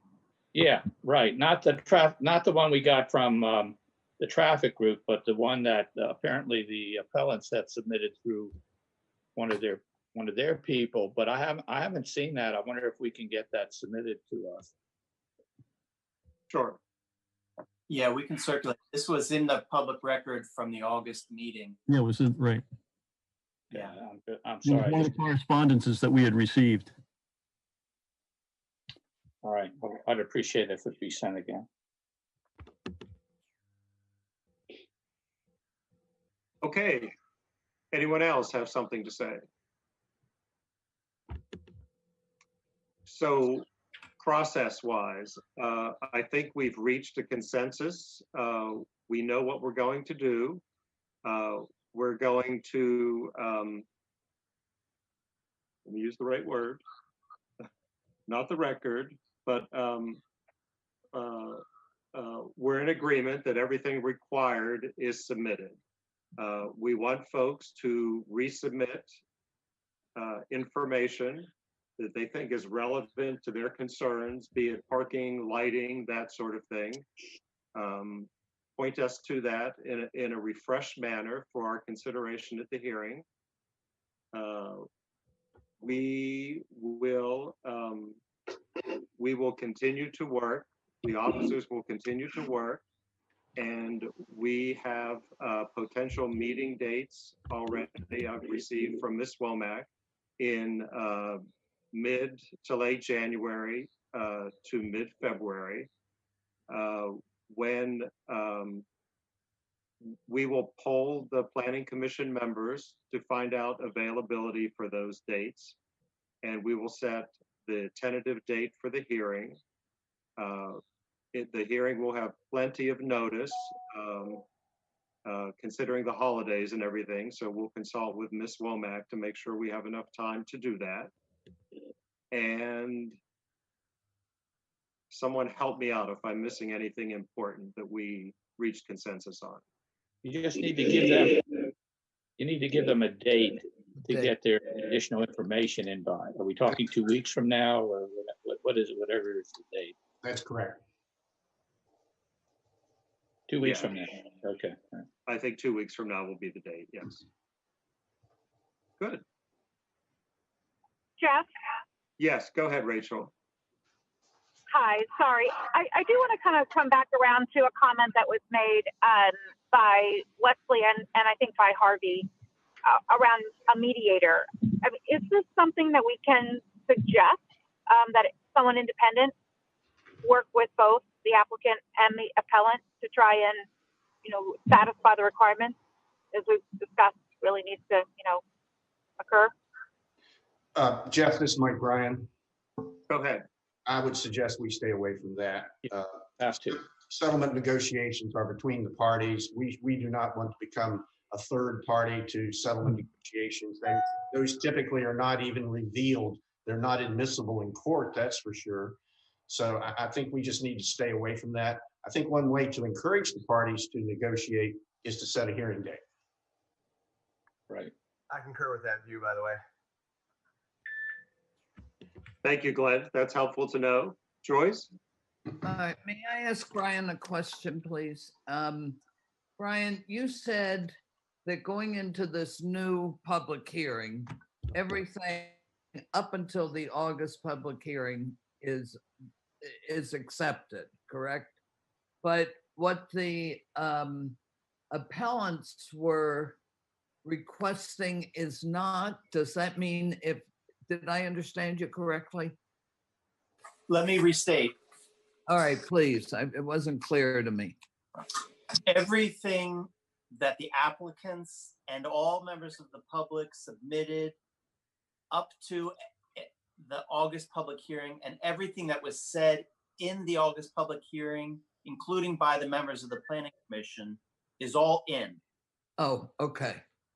But from the filing of the appeal and the materials that were submitted in that appeal, that's out. Okay. So that means what they appealed were certain things that were in the prior or were missing from the prior part, right? So that means if they want to consider those, they have to reissue those again? Is that what you're saying? Yeah, absolutely. If people submitted things in the appeal that they maybe didn't say before, or that they said it differently and better, Okay. They should resend it to us. Okay. All right. I wasn't clear on that. Thank you.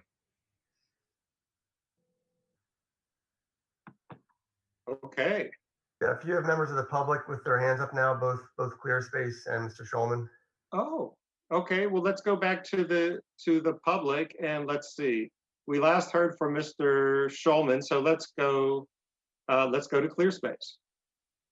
Yep, Mr. Chairman, with due respect to the Planning Commission, when you get a list of dates out circulated, might you share that with us so that I know we don't have vote, but at least help us prepare on our end to see what dates are out there that you are considering.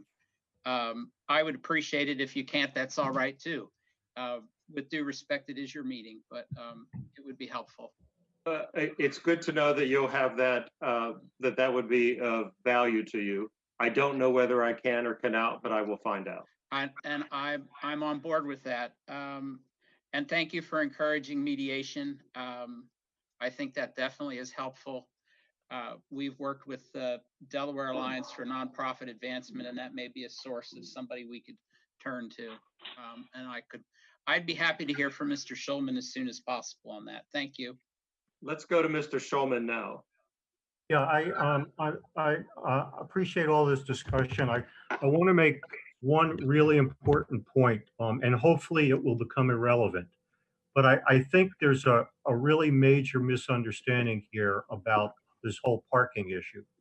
And I just want to be clear what the appellant's position is, so the Planning Commission doesn't feel like you haven't been told of this.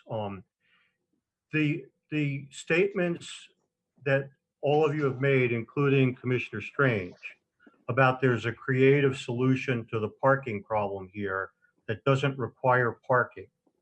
I urge you to go look back at section 270-35D, capital D, 13, which specifically talks about parking required for education-related services.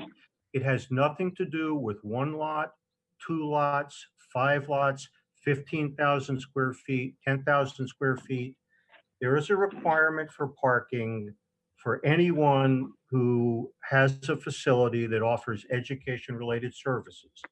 And it's the same thing in D4 if there's offices in a building. So as I'm saying, I hope this becomes irrelevant if we can work out a solution. But if you all on the Planning Commission, you're gonna have to make a decision on this point when you have to make a decision on this whole application. Either you're gonna have to agree with ClearSpace that there's nothing in the code, the way they've created these lots, that requires parking, or you're gonna have to agree with the appellants that if there are education-related services as is defined, or if there are offices, which we believe there are, then you have no discretion. Parking is required. So it's an issue sitting out there. It's an important one. It is really mostly a legal issue. And so I hope that's something that the two sides can talk about and reach a resolution of.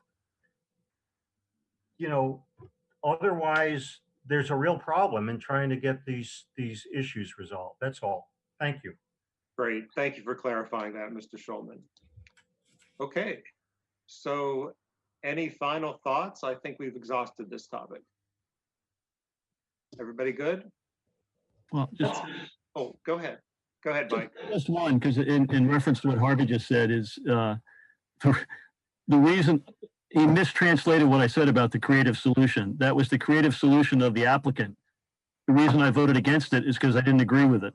Okay, thank you. Okay, so we're getting creative with the word creative. Good. Okay. Okay, so why don't we close that topic and go on to the building inspector's report. Matt, are you still with us? I still am, yes, sir. Thanks, Matt. Anything to report? I believe everyone has received the report, and I have nothing to add to it. If you want to entertain any questions or toss any questions my way, I'm certainly can answer. I haven't looked at it myself, but I'm glad to know that you're open to those when I get a chance to look at it. Mike? Yeah, I have one question, Matt. Where does the fees show up? And I think I know the answer, but I want to clarify it. Where do the fees show up that the utility companies for putting in 5G on public right-of-way? Where do they come in? So I don't believe they come through our department. I'll have to verify that for sure, but I believe that because it's city property, we may have the application fees and things coming through there, but I'll have to verify that for you. Yeah, the reason I ask is because it still requires a permit to be issued. And previously, I know at least one case, it was issued by the building department, but I don't know if was an anomaly or it's continuing or how that works. Maybe I should address that question to Glenn. I frankly don't know the answer to that question either. How the permitting actually works from the fee. I mean, I imagine that a permit must be issued out of building and licensing, I would expect. But how about allow Matt and I to look into that and get back to you? Okay, thank you. Great, thank you. So Glenn, city solicitor report. Anything you'd like to inform us about? I think you've talked about the whole, list of them. There are still a few things that are outstanding. The underground parking, which looks like it's going to get moving. The mayor's, the new administration, one thing he is doing is setting some, not rigid, but he is dedicated to putting things on paths to get completed. So he's setting deadlines on certain things. So I think that the underground parking thing is going to get moving pretty quickly, and we're still dealing with gross floor area. But I can tell you there was a productive meeting of commissioners, Gay, Gossett, the building officials, and that the way they're looking at the gross floor area ordinance has been revamped a little bit. And I think it's going to finally yield, a productive result in probably not too long. I would say in the next 2 to 3 months, the gross floor area issue could be resolved entirely. Boy, that would be a huge help to the planning commission and to the potential redevelopment folks. They'd love to see that. All right. Thank you. That's all I have. Okay. And then, Anne, can you tell us if anything's arrived for the January 8th meeting? No new applications have come in. Okay, thank you, Anne. Is everybody okay for attendance at the 8th, or is anyone planning to not be available? Yeah, it's fine. No, it's fine. Sounds like everybody's good. And then we're ready for an adjournment motion before 4:30, which was the drop dead time for Anne. So we made it. So I move to adjourn. I move to adjourn. Okay. Second. Okay, all in favor? Aye. Thanks. Aye. Great seeing you all. Have a great holiday. You too. Happy